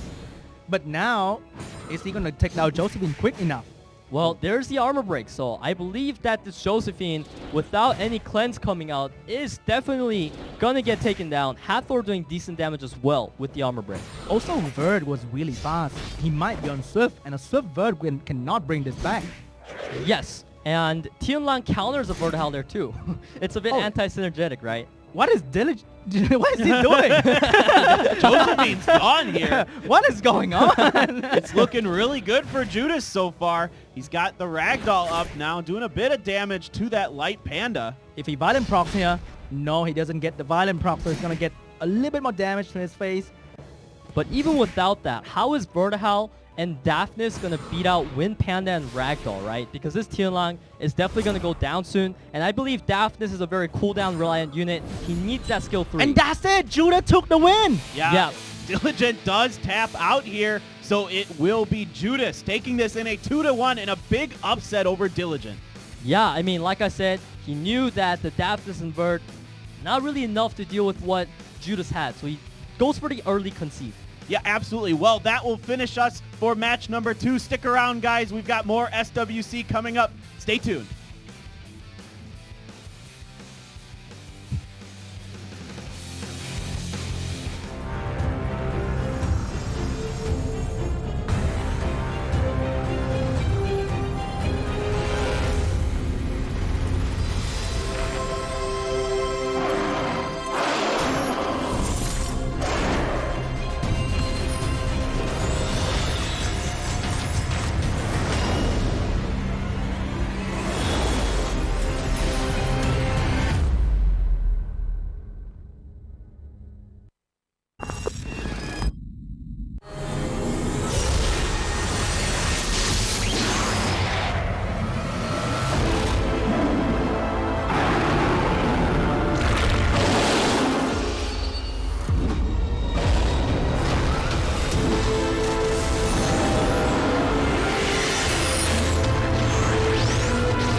And welcome back, everyone, to Summoner's War World Arena Championship 2019. This is the Asia region. We are in Group C, so we've got players from Vietnam, Thailand, and Australia with us here today. We move into Match 3. Our winners final will come up. Before that, we are going to take a look at some highlights shortly of match number 2, where Judas did, in fact, upset Diligent. So pretty soon here, we're going to jump into that highlight once it is ready. And this is looking pretty good here for the Thailand and Vietnam players. True. I actually thought Judas was going to get countered hard by the enemy team because he really doesn't go away from his own strategy too much.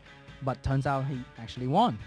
Yeah, all right. We're getting the highlights ready for you. And in fact, here it is. It is very ready. Diligent versus Judas. This one went to all 3 games here, Peter. Yeah, so this is the first match where we saw Vivashell try desperately to take down the Josephine, and he actually ended up getting the ideal skill 3 off, but that Wind Druid, man, just kept bringing her back. Yeah, that Wind Druid is so scary. We've seen him be really effective here recently with those revives and the other things, and I believe this is the one where Judas ended up falling. Or was this? No, Judas won this one. Yeah, Judas won this one because the Juno, man, it's just the Juno doing amazing thing at the end of the match. Yeah, she waited right till the end to do something, right? Yeah. But it made up for it. She's just hiding right there, you know, just creeping in, doing nothing. But here at the end, she managed to stun quite a few times. Yeah, absolutely. Getting a lot of the Despair procs definitely helped him lock down this Wind Druid there, as you saw. And from there on, it was a pretty easy victory for Judas. Yeah, so Judas takes game number 1. Then in game number 2, Diligent was able to turn it around. There's a bit of a pause in there, but at the end, he came out ahead of Judas in this one, Sean. This is where Peter mentioned where Gianna counter Bastet Velaju really, really well. As you can see, 2 heavy buffer get destroyed by Gianna. They can't even move. Yeah, Gianna was such a big factor into why Diligent was able to get the CC combo off. And we can see here pretty much highlight reels of Tiana landing those armor break left and right. I think that's very crucial. And whenever I advise new player who want to use Tiana in RTA, max her skill. Because you want that armor break to land. For sure. You know, not max skill Tiana unusable, right? Because that first skill, second skill, third skill all really matter. Yeah. And she is also a damage-centric unit. Exactly, because everyone in RTA is so fast. Yeah. All right, this was game number 3 where Judas was able to clinch it here with this Ragdoll, Hathor, Wind Panda comp. And what happened here, Peter? Well, this is where we see the volatility of Daphnis. This is what happens when you use him. It's high risk, high reward. When you do land a strip into armor break and one shot, you pretty much can win the match off that sometimes. Here, the resistance came in and Diligent pretty much lost from there. Exactly. Also, we see a little bit of an awkward situation going on with a lot of attack bar manipulating the unit around. It was really weird sometimes. Yeah, Keelan countered everything. Like, not even the opponent, but even himself, right? Yeah. His allies. He used Bird and then he countered himself. And the opponent picked right into the counter to his unit, which was like, what are you guys doing? All right, well, we will move on now to match number 3. This will be the winners. This will be Lulu versus Judas, Vietnam versus Thailand. And if you're looking for codes, stick around, guys, because it will come after this match between these 2 players. It is once again another best of 3 here. Now, Lulu winning 2-1 over Groot, Judas 2-1 over Diligent, sending Groot and Diligent down to the losers. They each have one more chance here. Lulu and Judas, the winner of this, does advance as well. It's going to be a tight match between the 2. And between Vietnam and Thailand, we have, you know, some sort of national competition going on in all different sports. So this is going to be interesting to watch for me as well because we have never won Thailand in football. Like, it's just annoying, you know? We're always losing to Thailand all the time. Like, what's going on? So we got to get this win. Yeah, so you must be rooting on Vietnam here, correct? Exactly. So you want your boy to win this one. Now break it down how your boy needs to perform to beat the other player here. You gotta get that buff remover. His most banned monster is Tiana, but Tiana is very effective against Judas. Yeah. So he might go for the Rahul right there for the AoE buff removal. Absolutely. As long as Ragdoll is not there, right? Because Ragdoll would really counter Rahul's AoE, giving attack bar. Whenever he gets that pre-banned, or whenever he can ban Ragdoll, he could fit that in to counter Busted Vogel for sure. I agree with you on that. Yeah, that's gonna be good. Yeah, with the buff removal. Yeah, the only problem is that, you know, the after effect, which blocks beneficial, can be cleansed by Velodual, so it will be a bit tricky to work around that. So it'll be a lot of mind games if he does pick it. Yeah. All right, well, really exciting here. We are getting ready for our winners match between Lulu and Judas. This is going to be a really exciting match because the winner does, in fact, get to move on. So, to the regionals. So, we are ready for match number 3. We're almost ready. We're almost ready. Okay, now we're ready. Let's go into match number 3 here between Judas and Lulu. Is this going to be both LD Dark unit pre-ban, or is it going to be Julian pre-ban here? I mean, come on, we gotta see a Ragdoll pre-ban here, right? Or unless, wait, did both players have Ragdoll?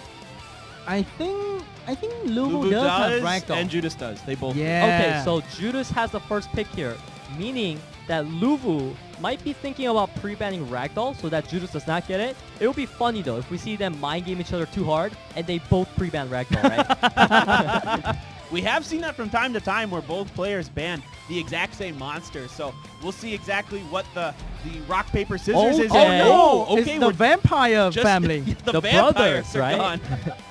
Two best units in the game right here. One of them is free to play. Yeah, so Judas, like you were saying, does not like dealing with that Vertihel. He banned it here because he knows he can take Ragdoll away first. Now, Lulu, you pretty much gave Judas a free Ragdoll, so how are you going to deal with this? I'm thinking Hathor, the only free-to-play counter. No, not really free-to-play. What am I talking about? Hathor is going to be picked right here. Oh, but Molong, though. Okay, that's Hold really on. good. I like that. Because Ragdoll's weakness is dying, getting one-shot in, and Molong is something that attributes to Ragdoll's death. All right, let's see how Judas wants to counter this here. He's got 2 picks available. It'll be Bastet and Daffy. All right, so Judas right now showing that Bastet and Daphnis combo that you were talking earlier, Sean. So he's probably going to pick a speed leader later on here, unless Lulu decides to not outspeed him at all. So how is Lulu going to react to it? Does he have a Nemesis Triana, or is he going to pull out some Wind Druid? He might just pick an AoE stripper and let the enemy take turn 1. Because if you ban off Daphnis, turn 1 with Bastet is not that strong. He's going to go with Vanessa. Might be Triana. No. Vanessa Gianni showing that he might actually want to contest in speed here. So we'll see how that works between both players, where Judas takes 3 buffers. Wow, Velaju and Wusa being picked here for Judas as his final 2. And now it is all on to Lulu to see exactly how he wants to round out his composition. I want to see that Dark Beast Monk, man. For Yeah, sure. I mean, like I said, it'll be a bit tricky to work around the Dark Beast Monk because there's Velojul and Ragdoll there, meaning it's going to be hard for the role to be relevant. And Lulu agrees with what I'm saying. He picks Shihu, which I really, really like here. All right, the bans will come out very quickly between them. Shihu and Ragdoll are both banned here. So it will be Lulu versus Judas in our winners finals. And remember, guys, there's a code coming up after this match, so please stick around. We're getting ready for this game number 1 between our winning players. Man, that is so much immunity. Yeah, and this guy is trying to Gani Hathor that immunity, right? 1 immunity is gone. All right, yeah. So now all he needs to do is land this on the Velojul. No. Oh my God! Lulu with a violent proc Dude, right I there. swear, this happens every time. Every time opponent goes Hathor. Will he get resisted? Oh my God! He get Okay. resisted. Hey man, Sean, you told me before that you were looting on Lulu, correct? Oh yeah, for sure, man. Look what's happening. Look what you've done. Poor Judas not staying, and Gani Hathor, you're never waking up, baby. You are just never waking up. All right, we've got a decent amount of armor breaks coming through here, but the sleeps are coming through as well, and everyone is asleep on Judas's team. That armor break might not be staying. Yeah. Right now, Vanessa tried to lay out some big damage there with the crit. Did not get it with the glancing. This Daphnis, though, going to have so much debuffs on him that he might not even kill Vanessa there. Vanessa's still staying, and she's a source of armor break for Velaju later on. Yeah, so he's just going to go ahead and either kill that thing or choose not to. Depends whether he wants to risk waking up a random target. It goes on Armor the break. Velojul. Beautiful armor too. break. Yeah. Additional turn, she's going to break the shield. She broke the shield. So But there's no sleep. So much damage. Oh my God, there's no control right now because 3-turn immunity is up. Yeah, so right now Molong, he needs to utilize that to bring something down just enough to get a reckless off. Oh, he stripped the Wusa. And Bastet too. No shield. There's no sustain at all. Yeah, meaning this Mo Long is going to get a free Reckless off onto this Velodual, and it's on Vampire too. Looking really good for Lulu here. The moment he take out the Velodual, it's over. Gaining Hathor and destroying this Bastet Wusa easily. Yeah, he's just going to ventilate the Hathor there. Two-turn? No, it's not happening. Yeah. Velodual's gonna go out, and that's it. No skill, no turn, nothing at all for Judas. Yeah, and now Hathor just going to go ahead and lay out the sleep because Ganyu Hathor is always going to get cooldowns back before the Wusa. Now all he really needs to do is land the Armor Breaks with the Panda and just kill the Basset and it's game over. And this time you're not relying on the Tiana. The Panda is gonna land Armor Break every single time. Yeah, that Armor Break is very consistent. We can see this Hathor getting those crucial crits in, laying out that 4k damage into another 4k, and it kills. It's looking very desperate here for Judas, and in fact, he does tap out, so it will be Lulu taking game number 1 there relatively quickly. Sean, what happened there to Judas? That first turn Violent Proc from Hathor, that's all it takes. Yeah, That's literally it. what made the game. Exactly, that's all it took for Lulu to win. Yeah, so the win condition there was the Velodual being there to counter the Ganyu Hathor, right? And he even had a Wusa in there. However, Hathor strips, sleeps everything, game over. That's true. That's how it is, man. The power of Hathor strikes once again. We move into game number 2 of our 3rd match here. Last time we banned the Vampires. We'll see what they're thinking this time around. Lulu and Judas both get a little bit of time. You get about a minute to mull this one over. Might be a ragdoll ban for sure. Yeah, whoever doesn't get first pick is definitely going to consider banning that Ragdoll, especially now that the Vampires cannot get banned, right? So Judas bans a Ragdoll, Lulu bans a Viva Shell. I think Lulu knew that Ragdoll was gonna get banned because Lulu was getting turn 1, so Judas doesn't want to give the Ragdoll to him. Yeah, that's why he just uses that opportunity to get that Viva Shell out of the way, meaning that he may potentially have to deal with the Light Vampire here. We'll see if Judas ends up picking it. Hathor being picked there for Lulu, and it'll be Velodual and... Busted! And Wait. Okay, no, he's changing. reconsidering. But it's actually his cookie cutter strategy. He doesn't stray from it. Every single match. If he gets second pick, he go Busted Velodual. But no, this time, he break the combo.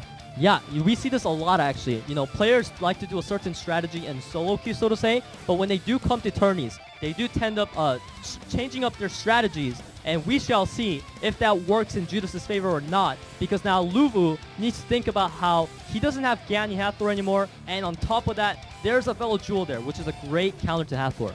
Vanessa Verd being picked here for Lulu, and right away, Daphnis. Oh, okay, nope. He decided not to. He's thinking about Daphnis. No, he thought about Velodual last time and still ended up picking it. What are you thinking here, Sean? I would still go for Bastet and Daphnis. Still a pretty decent pick right here to get turn 1 and snipe the enemy team, but he's going to go for Julian. Yeah, so I really like that, actually, that he didn't take Bastet here because I don't think Lulu's going to be taking that Bastet in his lineup. It doesn't really synergize. So now Judas has the last pick flexibility. He could choose to go for the Bastet, or he could even choose to go for a Fran, which I think would be better than Bastet. Okay. The pocket pick guy mentioned right there, Lauren showing right up. Yeah, Lauren, Tiana, Hathor, Vertihal. This is a combo that is extremely hard to ban because no matter what you ban, you have to deal with the other hyper carry, right? That's true. Very interested in how Judas decides to counterpick this lineup and what he's going to ban. Yeah, we were thinking maybe Bastet here because he just likes to go for it, but no, it is the Wusa to round this composition out here for Judas. The bans will come through shortly here. What are you thinking? He's definitely banning out Wusa and trying to control the enemy from turn 1. Also, Wusa as a sustained source, but no! He's banning out Velodual. Yeah, I agree with the Velodual ban here because he had the Tiana there to put threat on the Wusa anyways, and if it does get banned out, the thing is, Hathor can still strip the shield away and sleep, right? Whereas if the Velodual is there, he can cleanse it. Also, it's elementally advantageous towards Hathor. So I really like the Velodual ban coming out there. Now, we shall see who gets the first turn. Most likely the 33% Ooh, speed the leader. Lauren getting turn 1, but is Hathor moving right after? He doesn't even risk it. He went for the safe play. Yep. He take out the immediate unit right off the bat. Is he going to get a Violent Proc to sleep the Daphnis right here? Okay, No, don't not cast this a curse time. Don't Not curse this it, man. time.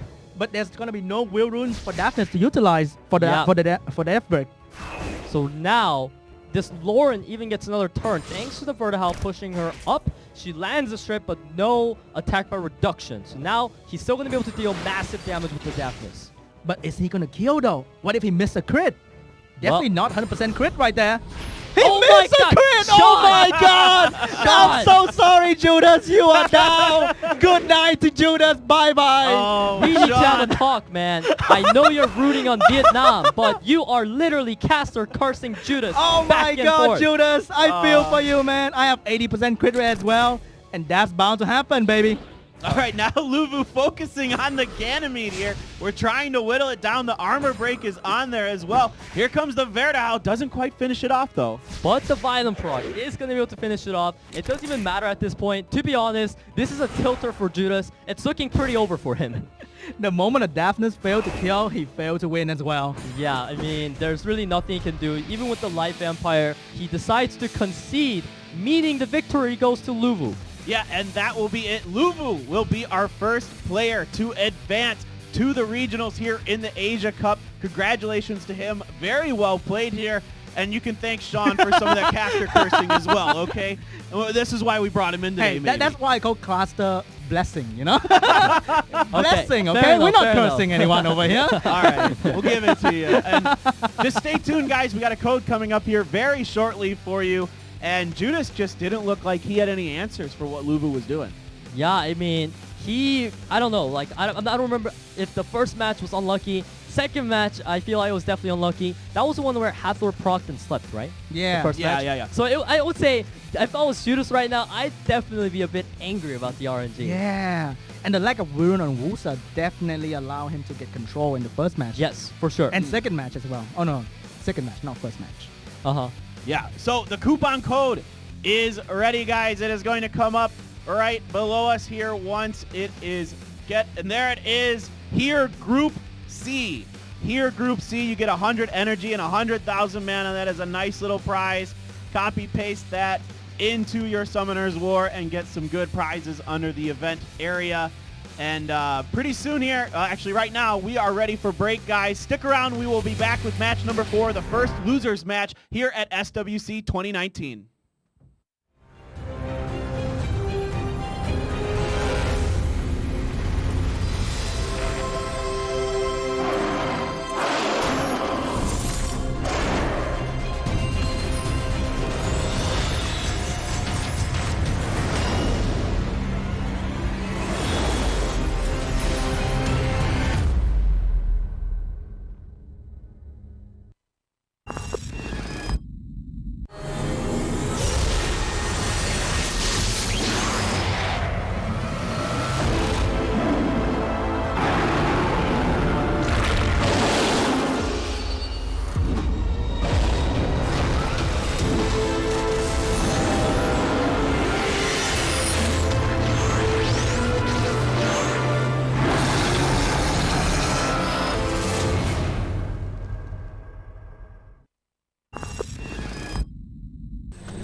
welcome back everyone to SWC 2019. This is Group C of the Asia Regionals, and the Asia Group Stage. The Regionals are coming up next. We had our first player from today make it through.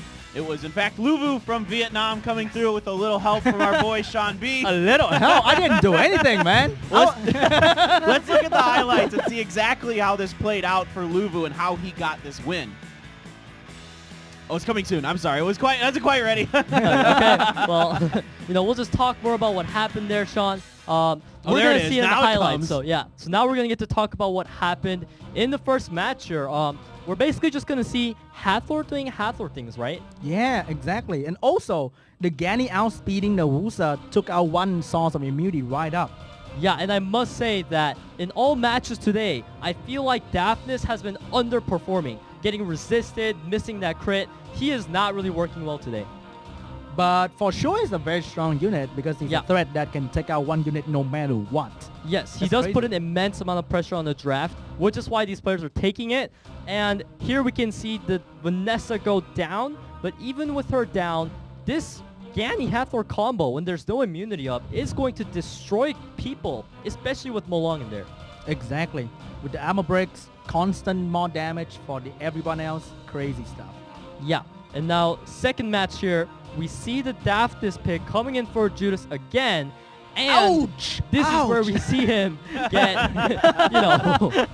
unlucky twice with the Daphnis, and he's just going to go straight down. Then it's an easy move on to Gani at this point. He's got that armor break on him, and it was over so quickly.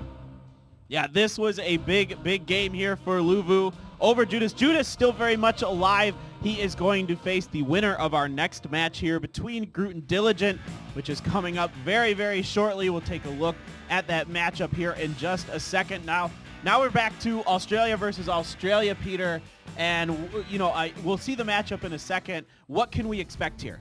Well, the last time we had this matchup, Diligent pulled out all of his Light Dark Nat 5s, right? He pulled out Akroma and a lot of stuff that hard counter Groot's CC type of comp. We even got to see Groot kind of just quit without even trying. He literally gave up a game. The finals, it was the last match for him, and he just quit in turn 2 because that is how well Diligent shut down his comp. So we'll see if Groot came up with a game plan this time to deal with the scary comp that Diligent can put up. Yeah, when you look at this, Sean B, what do you think about these two players? Even though you weren't here. They kind of run similar most pick monster, but we all know they have another 5 monster that they use to counter their own strategy. I think it comes from the knowledge that if they do CC, they know how to counter CC.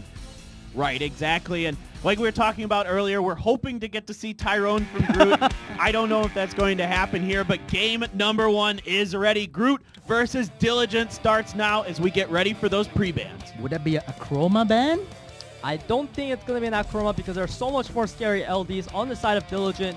Groot definitely not a fan of that ragdoll. We're going to see that being banned the most here. Now, something interesting to keep in mind is I think Diligent has Gianna, meaning he can go ahead and take that for first pick here, and he does it. I think he's trying to give Groot an upper hand by banning a unit that's as good as time, right? Flexing this time, he remembers the sweet victory last time. He's like, hey Groot, let me throw you a little bone. All right, Sierra and Oki being picked here for Groot. We're back over to Diligent. He's got a little bit of time to think about what he wants to pick here, what monsters are going to fit well after that Gianna pick. Yeah, so he's really taking his time to decide. He either wants to go for the outspeed approach or go for the approach that deals with CC comps very well. He chooses to go with Gianna, Fran, and Gani. Now, we still don't know what this comp is going to become, so I like Diligent's flexibility there. Now, Groot, with Ganymede and Fran being gone, are you going to opt for the Tyrone? And yes, he does. And Triton there as well, Sean. He wants that turn 1 so badly that he's opting for a 19% speed leader. 19! Yeah, and he's also a standalone carry CC unit because this guy's third skill can be massive with the second skill, but there we go. We are seeing that fearsome combo that I was talking about from Diligent. Akroma gonna really hard counter everything on Groot's side right now, as well as Josephine being really annoying there. That's the hardest counter. Groot is actually throwing an egg at the rock right now because he's not going to do anything. Yeah, and he knew that too last time. This is similar to last time where he quit. So this time, he knows he has to adapt. He puts in the Water Fairy, meaning we might see a Akrama ban. Usually when people pick Water Fairy, Josephine is not on their mind to ban. Okay, we do get our bans coming through. In fact, it is Akrama, and it will be Triton being banned here for Groot as we get ready for this game number 1, a rematch from the Australia-New Zealand qualifiers. Diligent versus Groot. Doesn't look good for Groot because there's only one stripper and Gianna's taking turn 1. That's pretty much it for Groot. Yeah, if she lands a triple stun here, she lands 2, and Water Fairy right now, she can actually go ahead and cleanse one of the stun targets, so actually looking pretty okay for Groot here. He's going to be able to reset something. Now, he needs to decide if it's going to be Gani or Fran. He goes for the Fran. Is he going to ventilate here? Oh, he does. Perfectly speed tune. Yeah. And a violent proc too. That's unfortunate for Groot because now the Sierra and Tyron are not going to be able to do anything until the immunity runs out. All right, we're going to buy a little bit of time here, trying to focus a little bit damage on a Fran, but a big amount of damage coming onto our Water Fairy here as well. Yeah, keep in mind that the resistance from the bomb on that Water Fairy was so huge because now she has second skill up, whereas previously she wouldn't have had it. So if this Water Fairy does not get CC'd or killed right now, that Fairy is going to heal up for a big amount. I'm not too sure about that. When Josephine is still in the game and he actually saved the provoke right here. He didn't use it just now. And oh my god, hard counter to Elucia because she always freeze, which means the shield will always be up. Oh, and she's stunned, and the Water Fairy does go down here, trying to get the AoE CC going. Oki does stun up the rest of the team. Will there be any more? No, there's a couple freezes coming in there as well. Yeah, he did that there for the attack speed slow so that his team can loop turns around Diligent, as well as the second skill from Tyron is now going to be able to reduce attack bar by a massive amount. But with the bomb on Sierra, do you think that Groot can come back here, Sean? It depends on how much the bomb is going to deal because this is going to be really, really bad. Oh, that's a lot of damage right there. Yeah, and now this Okeanos, fortunately for Groot, has the stun ready to go. Now, this Sierra needs to make most use out of this time that she has right now. Yeah, she's on a clock right now and she has to kill somebody quick. What if she missed a bomb like next turn? Hey, no, don't cast a curse. Don't predict. Not like this, Sean. Because nobody's fucking violent on the other side. Yeah, it's good for her right now to land bomb, but can she land it? Yeah, that is a great question. Oh no, she can't. She's dead. Gianna lands the bomb instead. Sierra's going to be forced to put a bomb here. There's really not much. That's the last thing she's going to do. Yeah. Before she say bye-bye to the match. Unless he wants to try to just, hit down the Fran. But no, he bombs the Gianna. Sierra goes down, meaning the main damage source is gone. No, that's a big violent proc taking away the CC. And that's it. Yep. Diligent once again over Groot here in game number 1. It's a best of 3. So Diligent is putting Groot on the ropes. He is possibly almost out of this tournament here. He needs to find a way to turn this around. Sean, what can he do? I think he has to take out the Gianna because as you can see there with 10% speed lead, the Gianna outsped the opponent with 24% speed lead. It's just pure better runes. Yeah. Diligent is definitely a player with really, really great runes. He has a really nice player profile, so to say. He's been ranking really, really high in RTA, like top 5. And now we can see here that Gianna's going to get banned out by Diligent, meaning Groot has first pick. And Groot surprisingly bans Hathor, meaning Diligent can once again opt for, Akrama and those type of units. Exactly. What can Groot do against that kind of counter CC? All right, we're going to find out here as Groot trying to find a way to overtake Diligent. He hasn't been able to find any answers yet. Fran first pick for him, then Sierra Oki for Diligent. They're trading picks right now. Yeah, Diligent pretty much just picked those two because he knows that Groot likes to go for those all the time. So he is really just taking away the core units of Groot's comp. Now, how are you going to adapt to this Groot? Because you have no Oki available, no Hathor available. Are you still going to do Gani and something? Or are you going to do Shiho Vertihal? I like that much better. But the thing is, he's not getting turn 1. For sure, he's not getting turn 1. So, is that Shiho on wheel runes? Is that Vertihal on wheel runes? Hey, what if it's a Swift Vertihal? We've been seeing that these days, right? But we have a Swift Lauren coming right up on Diligent as well. You may not know. I mean, at that point, it's just a rune versus rune quality, We'll see who comes out on top this time here, where he goes with the Awakened Inugami Rogue. And Antares there as well. What will be the last pick here? Whoa! Wow. Very nice last pick right there. That means he is going to ban Fran pretty much no matter what here. That is the easiest ban for Diligent. And now, as a user of triple fire, when you're going into Verad with limited immunity, you are very scared of that pick. I would actually ban out Sierra for a chance to even go first, because if you don't, you're dead.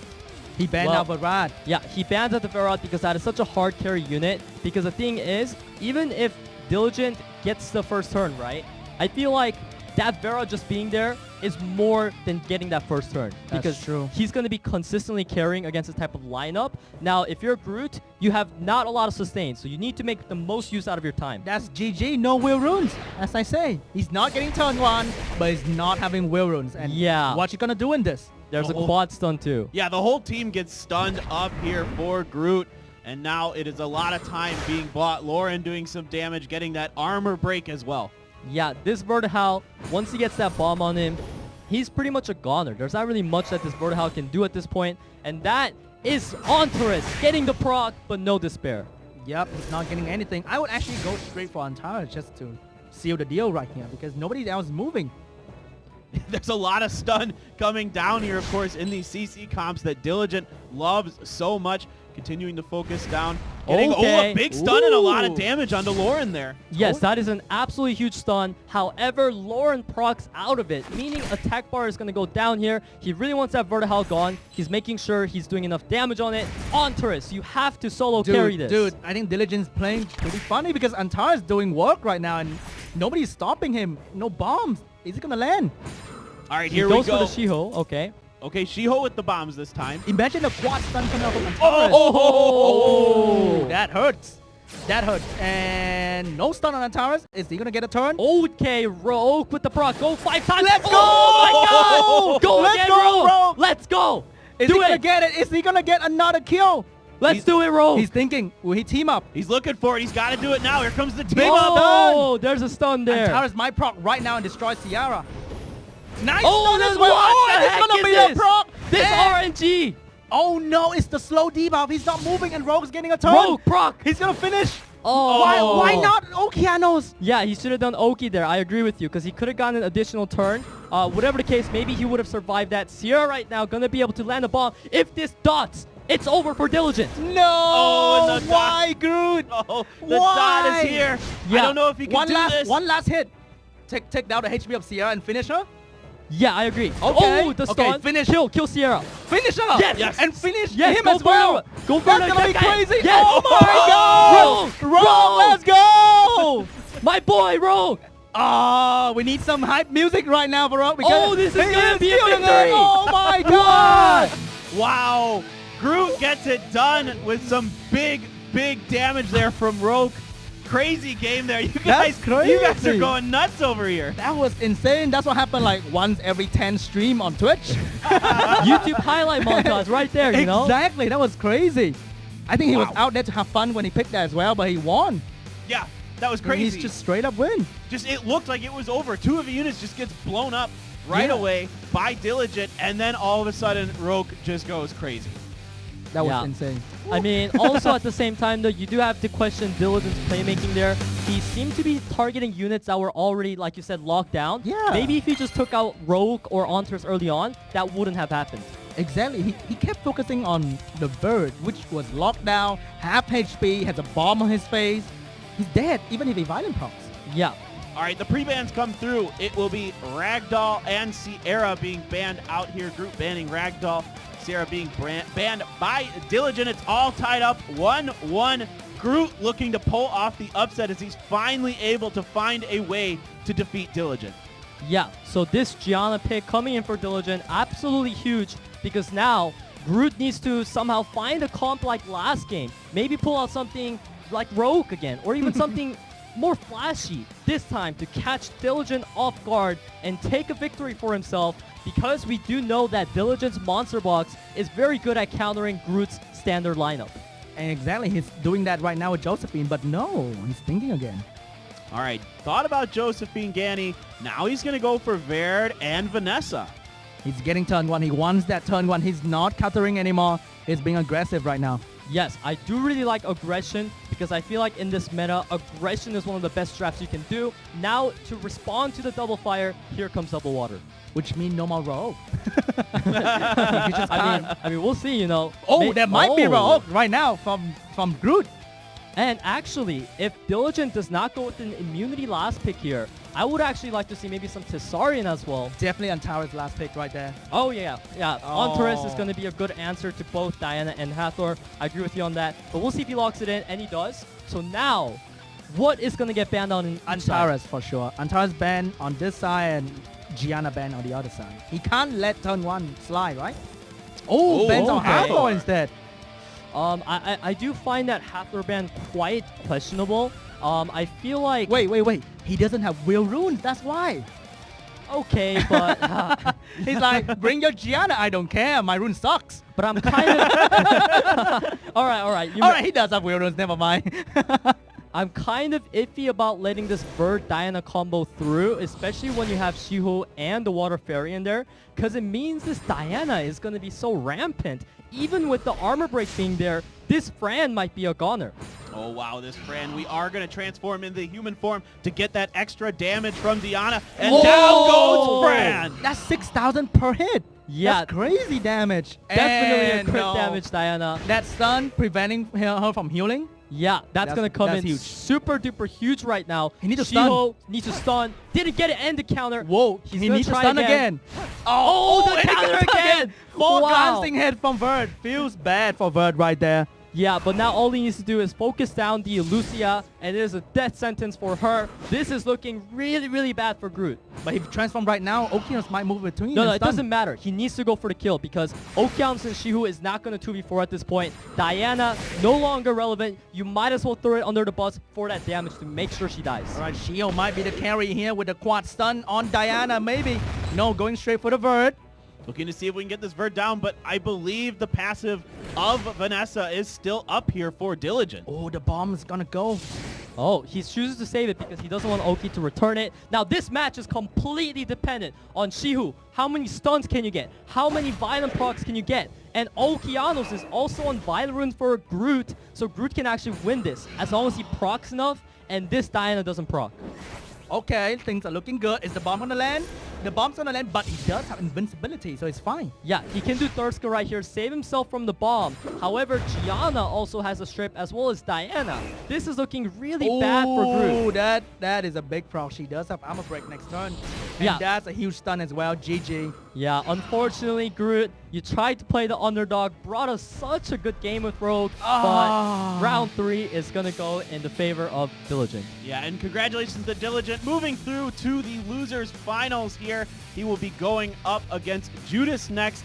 And finally, we saw some life out of Groot there against Diligent, but in the end, Diligent is just too strong. That's true. And we're gonna have a rematch between Judas and Diligent right here. What can Diligent do to counter Judas again? Because he lost.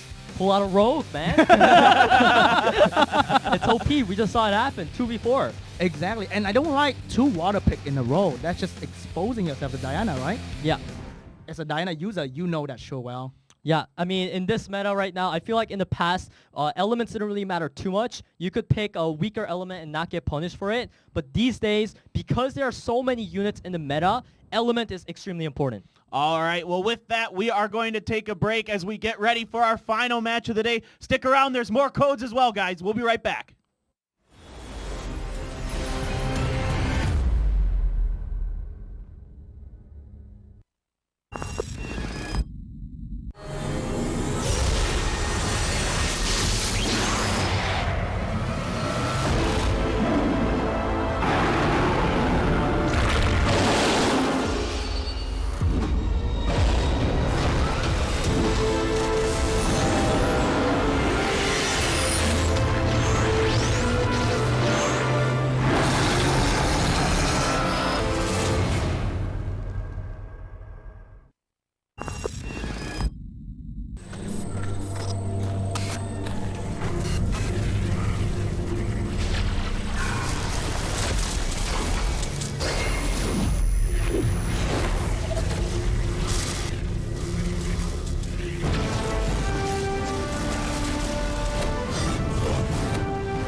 And welcome back, everyone, to Summoner's War World Arena Championships 2019. We're over here in the Asia group stages, and we are down to our last match of the day. This will be the losers' finals. Judas versus Diligent, a rematch of their first game between each other. It's going to be another best of 3 here. The winner of this does advance to the regionals. The loser goes home. Guys, thank you so much for tuning in here. I'm Paper Thin. This is Peter. Sean B, our special guest today, who's killing it with these predictions and the caster blessings, as we like to call them now. So let's take a highlight, though. Let's take a look at our losers match there and see exactly what happened between Groot and Diligent, our 2 players from Australia. All right, we're seeing hard counter, but actually we thought it was hard counter, but it was rune quality that allowed Gianna to move first and destroy Groot's strategy. Yeah, for sure. Even with the 24% speed leader on Groot's side, the Gianna was able to get first turn, and he was able to kill the water fairy off of that. And from there on, the match pretty much snowballed. Actually, even if Okeanos took turn 1, reset Fran, nobody was there to follow up. Again, he could reset Fran again, and then Fran would go up with immunity, and that's it. I guess his game plan was to, CC everything down with the Oki and also keep them locked down longer with the Tyrant while Sierra bombs individually, right? Preventing them from moving again. But yeah, unfortunately, when you get outsped, that plan doesn't really work out as you wanted to. It's huge. Now, game number 2, we did see Groot turn it around here with, I think, the 2 important characters. Of course, they're the ones that survived, Antares and Roke coming through big for him here. It goes to show that if you are not rocking premium unit, you can still have some fun and destroy people with fun unit like Rogue and Antares. Yeah, I mean, these Awakened units are also good, right? Now, we are seeing the highlight reel 2v4 happening. Antares resisting that additional stun turn right there. into the additional.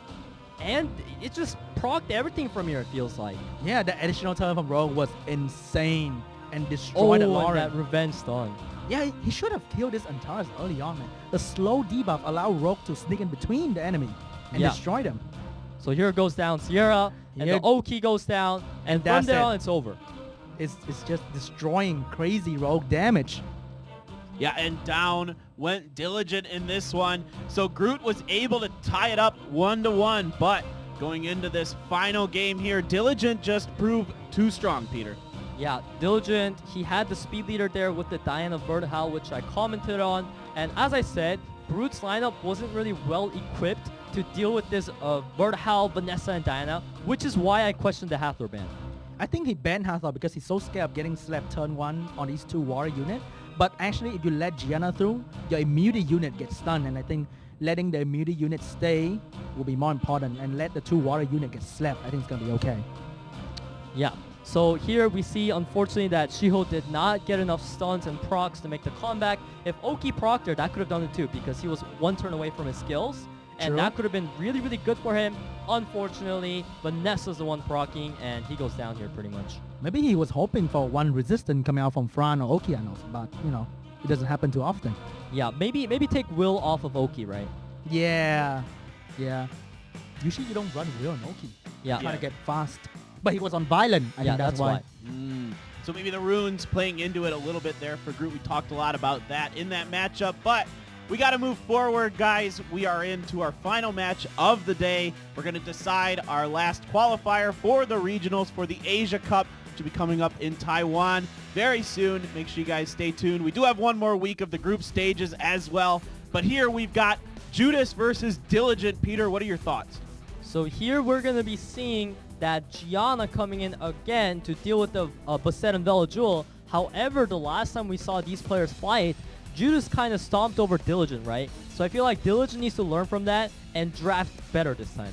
And the first match between Groot and Diligent actually banned the Juno. And Judas actually liked to pick Juno. So that's some pretty interesting matchup right there.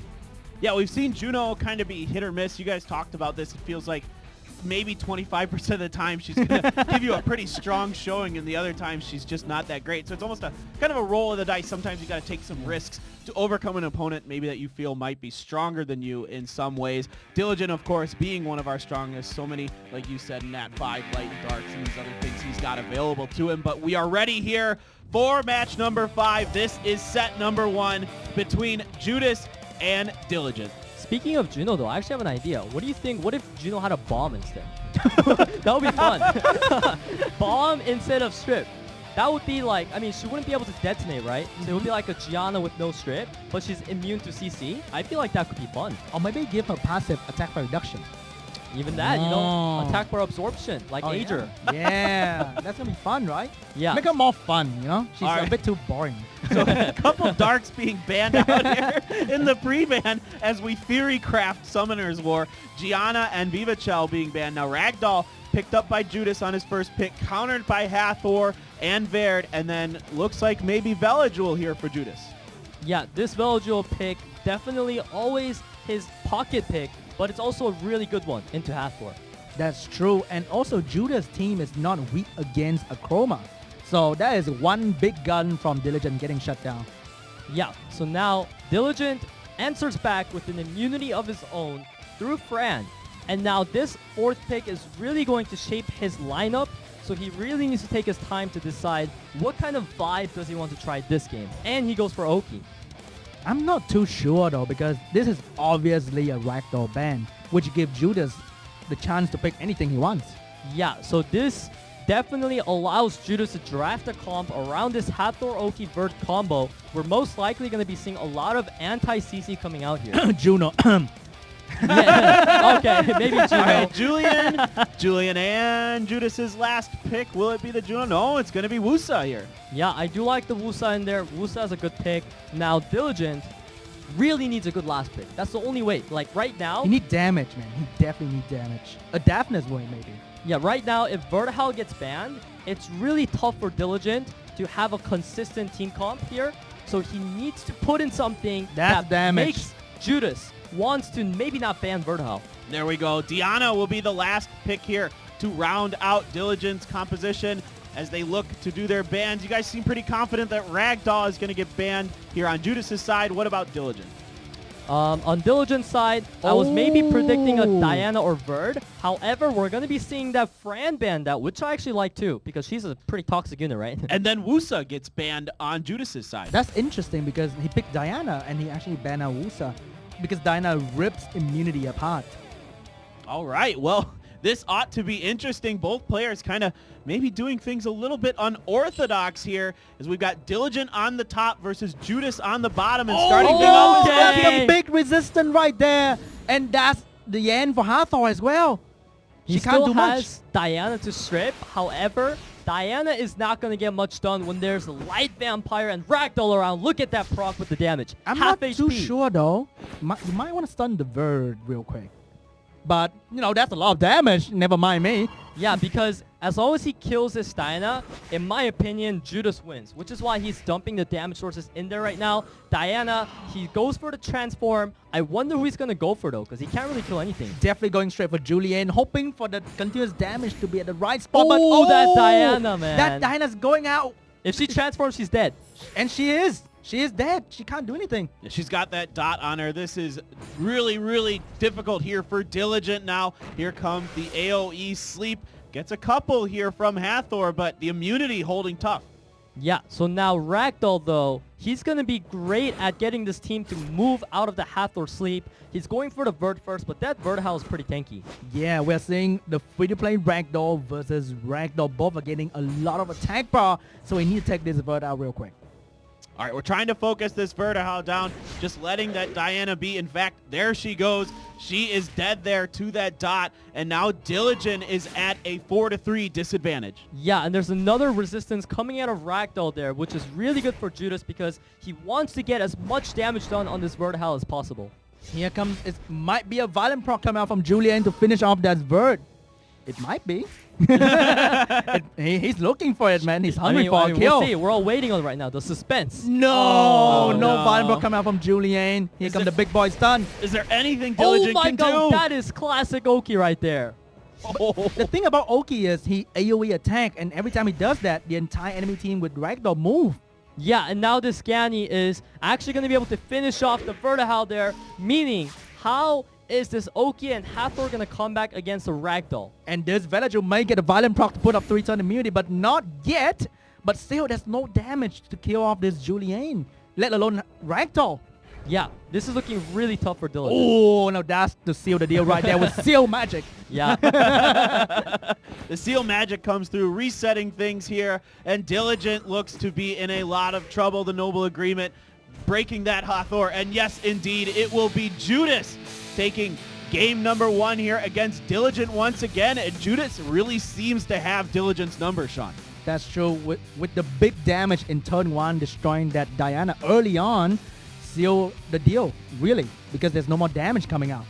Yeah, so I feel like Ragdoll was definitely a pretty key unit for Judas there. It allowed that Okeanos to be not as effective because Okeanos gave so much attack bar. So now we need Diligent to maybe take away the Ragdoll here or ban it. All right, we'll see exactly what he wants to do. You can see those were our bans last time. We cannot ban the same thing twice in a row here in SWC 2019. Moving on. But now Judas can actually go for the Bastet Velaju and the Viva chair as well. Yeah, so they're really taking their time to think about the pre-bans coming out right now. They're both definitely going to be banning based on who gets first pick. And they're still thinking, like usually when it goes down to 30, they already have a pick. So really going back and forth on that thought. Well, it's such an important moment here for both of these players. Judas, if he wins, qualifies for the Regional Cup. Diligent, if he loses, is out of the tournament completely. I think Diligent might opt for Ciara, Gianna, CC comp here because Judas doesn't seem to run any sort of Josephine, Rakuni to counter those. Still going. 7 seconds and counting. 6, 5. Okay, here we go. Julian ban. And Ragdoll being banned. Now, we saw that Julian be so powerful because when he gets down to his death state, he absorbs the health from his other allies, correct? Yes. Yeah, he doesn't die until everyone's HP is really low, or he can only die to dots. And now Hathor is the first pick for Diligent. Ooh, and Viva Chell and Velajul for Judas, quickly followed up by Ganymede Oki here for Diligent. So Diligent looking to do what he likes to do best. Yeah, and now Judas, he does what we criticized earlier, picking that Juno and Rakuni early on. So Diligent really needs to make the most use out of this. And I'm not sure about that Gianna pick, to be honest. Come on, get a Tetra out, ban the Vert, and you... Oh my god! Yeah. Oh my god!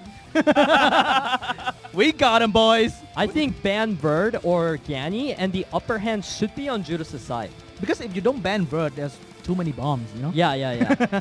I mean, it depends on whether Tetra gets banned or not, but whatever the case, I believe the Vert ban would be slightly better than Ganny here. We'll see what ban he decides to go for. He does ban the Vert. Now, I'm a bit excited for Judas because I feel like he might have this. Yeah, he picked very carefully. He doesn't go for his cookie cutter strategy anymore. He thinks carefully this time. Yeah, so he has the Viva Shell and Velajul there to dish out the damage. And now Diligent, his comp is completely around CCing, whereas Judas has so much anti-CC. So He needs to land the stun. Yeah, he needs the He stun to does. land. And the reset here too. But will the bomb ever get a chance to blow? It will not. So basically, he needs to kill this Tetra first. But it's gonna be hard because he doesn't have armor break. And he doesn't have... Oh, that resists. Uh-oh, that's gonna be bad. The clan's coming out real soon. Rakuni getting that turn. Yeah, Boosting. he could just give it to Tetra here. Or Velajul for that matter. He gives it Alright. to Tetra though. Yeah, if you Cleanses give the to Viva. Velajul and then he violence, it's gonna be pretty bad. Yeah, alright. So now Viva Shell, she doesn't really have the best uses out of skill 3 here, but I would use it. And he made the right choice going for the Ganny. Now Ganny, who are you going to reset? Because I think any amount of HP dealt to the enemy is gonna be crucial because there's no healing. Yeah, absolutely. And Ganny gets a proc, which is crucial because now he has Ventilate next turn.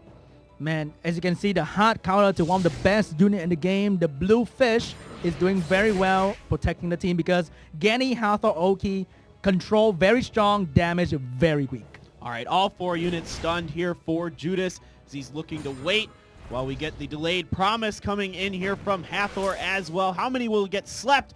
Almost everybody but Velajul. But the thing is, you can sleep me all night long. I'm just gonna sit here and wait until you run out of juice. Yeah, I mean, the damage coming out, we can see that it's very minimal. And with the Tetra passive and Rakuni passive healing there, everyone's full HP, and we're so far into the match already. Exactly. If I'm Judas right now, I'll go make tea and just hit auto.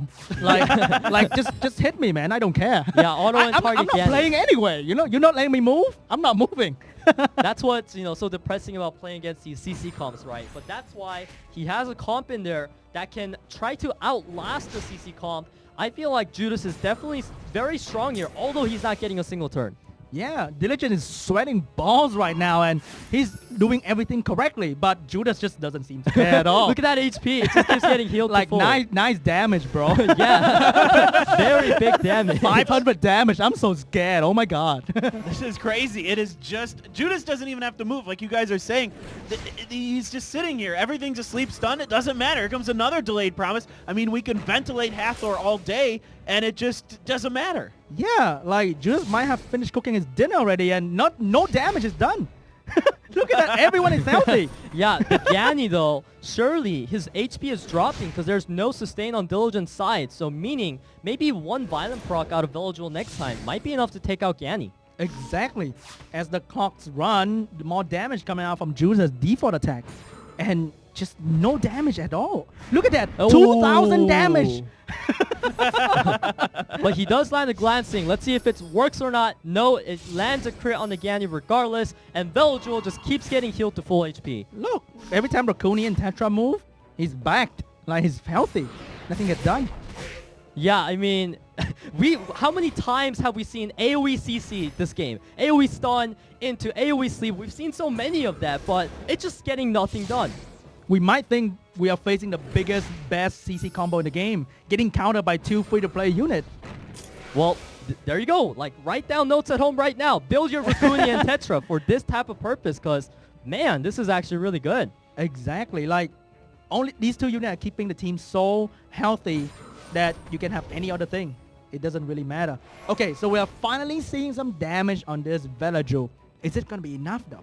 And there's something important to keep in mind right now. This Viva Shell moves in front of Tetra, meaning the bomb would have detonated. However, he goes for the sleep there instead of the damage. It seems like Viva Shell still might move in front of Tetra anyways, meaning that Viva Shell might take actually a huge chunk of damage. All right, the bomb is going to blow right here on Raccoon. All right, let's see how much damage this is going to do. It looks like Diligent, through his patience and maybe living up to his name, is kind of starting to find a way to come back in this, but it's taking a long time. And ooh, that Raccoon takes some here's damage. the gap. Here's a huge gap because there's normal control and someone's taking a turn. And that bomb, oh, you need to finish this. Glancing. Okay, this is actually starting to look bad for Judas here because those bombs are starting to get detonated and the damage is getting higher as the timer goes on. Exactly. Okay, we might see a villager going down soon. And he goes down. Down goes Villagewell, so Diligent just staying patient, and it looks like Judas might be in a lot of trouble here. Yeah, definitely a very tilting way to lose. Like, the amount of time that it took to get to this point, I bet Judas could have finished college by now. Okay, is the Raccoon is going to go down, though? We may or may not. Okay. Finally, one violent proc coming out from that bluefish. Yeah, I mean, even that's then, a bit too late. Even then, Hathor, Oki, Gianna, they're all going to do too much damage, even with their default skills now. I don't really see a way for Judas to come back anymore. That's true. Yeah, it looks like Diligent is looking to finish this one out. Judas, despite it being a long game, is still content to try to see if he can find some way to get this to work. Here comes another delayed promise. Once again, these stuns and these sleeps for days here from Diligent. Yeah, so we saw that comp looking pretty healthy and strong in the beginning. However, the CCs kept landing and the timer went on and Judas was unable to make a comeback there. Yeah, and you can't really blame Judas at all because he picked correctly. He picked the right counter. It's just that the attack bar reduction was just too much for him to handle. And no violent procs for him at all. Yeah, the Gani, Hathor, Oki, it's a little too much control, right? Yeah. Gianna was not even needed there almost. She was like a carry at the end, but in the beginning, you know, it was just really disgusting. He could have picked a Lauren and be faster with the gameplay, you know? Yeah. What a game. What a game between those two players. Guys, we are moving into our final game of the day. Diligent versus Judas. It all comes down to this. One of these players will be advancing. The other goes home. All right. Goes back to college. Yeah. And we do see the Gianna and Viva Shell pre-ban coming out, meaning Judas going to get that ragdoll again. Oh, here comes the Gani Hathor combo again. How can Judas counter this? Maybe a Juno and Raccoon again? Oh, he wants the Wusa and the Villagewell. The double buffer's coming out. Now, this means that Diligent, are you going to opt for maybe a Diana? Or what are you gonna do because your Gianna's down, right? He goes for Vanessa and Lauren, so now he does have 2 single target strippers. He wants to go turn 1 again because he might just destroy the Wusa without Wilruns. Yeah, he definitely should remember that, right? And now Triple Fran, immunity. Oh boy. I feel like this is Judas's signature lineup, right? 3 buffers and 2 hyper carries, and it's been True. working well for him. All right, it might be a Vanessa ban here because you don't want to give enemy turn 1. Yeah, I mean, Diligent really considering how to deal with this triple immunity plus a ragdoll there. And he Perfect goes with Diana, which is good. Yeah, that's the perfect pick right there. You have to go with Diana. Yeah, and if I was on Judas's side, I think I would definitely ban Diana. That seems to be the biggest threat. Nah, but man. You don't want to get outsped, bro. You don't want to get outsped. Wusa is not rocking Wilruns. I don't think this game is really about outspeeding at this point. I feel like Diana doesn't need to outspeed, right? You know- as long as she survives, she You know- can still carry. You know what happened with Judas against Lulu? Get reset, Wusa get reset, and Hathor Violent proc into Velaju. He doesn't want that happening again, man. All right, I guess maybe he got some trauma from that, right? And Oh, now that's a attack huge- bar reduction And his- landing too. And that Velaju is getting control once again. Yeah, by the Scanimate here, it's gonna get that reset off onto the Velajewel. This light cowgirl Ganny synergy is actually really nice. It's really good and allow enemy team, even with Genny Hathor alone, can do a lot of damage with the ammo break. Ooh. Huge damage coming out there. Now Diana most likely gonna hit the Julianne here to try to get some dots on him. Maybe go for a lucky kill, but she will need a proc to do that. All right, let's see if she gets it. No, we do have the resistance coming through there. So Julianne does survive here. Yeah, and the Hathor procs. Oh, now, that's Judas' widest nightmare. Oh no, he's not moving at all anymore because Lauren is gonna put slow debuff on everybody, and Julian is a sitting vampire right now. Yeah, I mean, if Judas loses because of the Hathor proc, he is definitely gonna do something about those Hathor procs, man. Complain about it to come to us, write a complaint ticket. That's what I would do. The thing about Wusa is that after turn 1, he's not useful anymore. It doesn't do much. Yeah, right now, Hathor once again gonna put out the delayed promise here. Things are looking very bad for Judas. Yeah, this Ganymede Hathor combo has been so effective for Diligent today. He just locks people down for days. Exactly. I think the strip coming out from Lauren on the Velaju was really lucky because her strip is not 100%, but she landed 2 strip, and the Velaju couldn't move at all after that. So I really like Diligent's draft coming into this because he utilized the fact that he outruns Judas in speed, right? Which is Yes. why he opted for this comp. He was able to abuse Judas's slow speed, and look at him go. He is just smacking 1 unit down each time. This is just so horrible to watch almost. You feel bad for Judas, right? Yeah. We all know what it's like to get Ganny Hathor. Yeah, you're just getting abused and you just don't play the game. Just sit there like, just do whatever you want to me, man. I'm yours. Yeah. First he graduated college. He's like, oh, what do you want me to do now, Diligent? You want me to go find a job, something, No, it's time for graduate school and maybe getting your PhD here, but Diligent is making short work of this. In fact, Judas does tap out, so it will be Diligent taking the game and qualifying for the Regional Cup here. Congratulations to him. And those last 2 games, Judas just looked like he didn't even need to touch his device. He just could watch.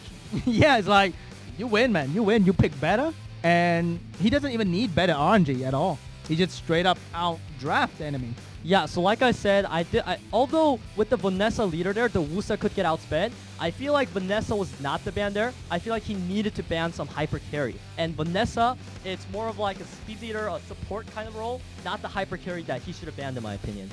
All right, guys. Well, the second coupon code is coming up here in just a second. Once again, it'll be below. There it is. Cheer up, SEA AU. Yes, cheer up indeed. 1 from AU, 1 from SEA coming through. Our Vietnamese player, Lulu, will go through as the winners, final champion. And then in the losers final, it was Diligent narrowly defeating Judas today. A lot of really, really good games here today. And there was that one between... The Rauk moment, Yes, the man, that Rauk was moment crazy. was so crazy, guys. What a great day. We're going to get some highlights for the finals ready for you guys. We're building them up right now. In the meantime, let's talk a little bit more about Diligent, and then we can kind of recap the rest of the day here. So, final thoughts on Diligent versus Judas. I think it's just sweet revenge for Diligent because he lost to Judas earlier on. and he managed to climb back and climb through Judas. Peter. So I criticized Diligent's draft versus Judas, right? But this time, I feel like he made a turnaround, drafted really, really well, and forced Judas into positions that clearly he was not comfortable with. Yeah, absolutely. It was really, really well done by Diligent, really living up to his name with the patience and that kind of thing. So I really liked what we saw from him. Our other player that came through, Lulu, you got to be excited about that, the Vietnamese player coming through. So what did you think about him today? I think he picked well. He didn't go for just cookie cutter strategy. He adapted to his opponent, and it's just really well played. Yeah. Peter? Yeah, I mean, he's your boy, right? And your boy, he shined today like a shining star. Exactly. When the opponent missed the crit, he captured the opportunity right there. Yeah. Well, I think you told us during the break that Lulu didn't feel confident coming in today, and he just destroyed. I mean, he didn't think he was going to have much of a shot. He only lost one game. He went 4-1 today, so clearly playing very, very well. Now, we had some other players that played well, but we've got the highlight ready for our final match of the day. Let's take a look at this and break down what happened. All right, so here we have Fran and Wusa getting banned out. Okeanos unfortunately misses a reset on Velodual, which means that Judas's team pretty much has a free reign from Hathor, right? So now things are looking pretty bad here. However, he lands the dot onto Diana, which pretty much was her death sentence. So ever since that Velodual reset missing, things just went downhill for Diligent. Yeah, that's the problem with Okeanos. If you miss, it's really, really bad. And there are 2 chances for you to miss the reset. Yeah, And exactly like Daphnis, right? High Yeah. risk, high reward. Exactly. And after that, without immunity, you get stunned by Julian, you get reset by Ganny. It's just really bad from that point. So Judas did take game number 1, and then after this, it was the Diligent show, and Judas barely touched his device. Yeah, exactly. You're basically just going to see her the whole time. Diligent moving, and Diligent moving. Diligent. Marsha. Any of you are fans of the Brady Bunch. It was all the Diligent show here from then on, and I don't know what else to say. It was just locked down for days. Even though it's really, really strong, the combo we are seeing, but he needs to be very careful with his attack bar reduction so that he let the unit with the bomb go before the Tetra so that the bomb can actually blow, because if he doesn't control the attack bar well, the bomb would never set off. Yeah, and he clearly manipulated it very well, showing why he is such a strong player, right? He's got the runes, the monsters, and the brain. Exactly. Yeah, this was quite an impressive performance here from Diligent. We go into the game number 3, but it's going to look a lot like game number 2 here. I mean, just Ganny, Hathor, and then some other things. You've got Deanna and Lauren as well here for Diligent. Just locking everything down, slowing everything up with those Lauren, which is proving to be really effective these days in the meta. Yeah, attack speed slow is a debuff that is really starting to shine these days. That debuff is so good, especially with these type of CC comps, because it allows you to get more turns, meaning less turns in between your cooldowns. Exactly. As well, maybe sometimes you just have to ban Hathor straight up. Like, just ignore the LD Nat 5. And with that Ventilate on top of it from Ganymede, I mean, that's even more turns and more just you doing things and the opponent not being able to, increasing your odds of those procs happening. So really smart strategies coming out from Diligent here. Let's take a look at the bracket and how it all shaped up. So Lulu started out the day winning 2-1 over Groot. We moved on to Judas defeating Diligent the first time they met 2-1. So then we went to the winners final. Lulu clean sweep over Judas, knocked him down to the losers. Then it was an Australia matchup here, Diligent versus Groot. Diligent took it 2-1, and then at the end, Diligent ends up coming out on top over Judas 2-1. Guess what, guys? We've got one more day of the group stage left, and this is a really exciting one. Look at that player on the top there. Lama, your second place finisher from last year, will be playing in Group D, along with 2 other guys from Hong Kong, Donald and Stanley, and then Coconut from Taiwan. I'm really looking forward to next week, guys. It's going to be really exciting. Sean B, you won't be here with us, but it was a pleasure having you today. Thank you so much for coming. Yeah, it was a fun time, and calling those props and the miscrit, it was crazy. I mean, you might as well take my title at this point. Like, I'm called Korean IQ. You should be Vietnam IQ from now on. More like Viet RNG. Yeah. All right, guys. Well, thank you so much for tuning in today. Group C is over. We'll be doing Group D next week here at the SWC 2019. Have a great day, everybody.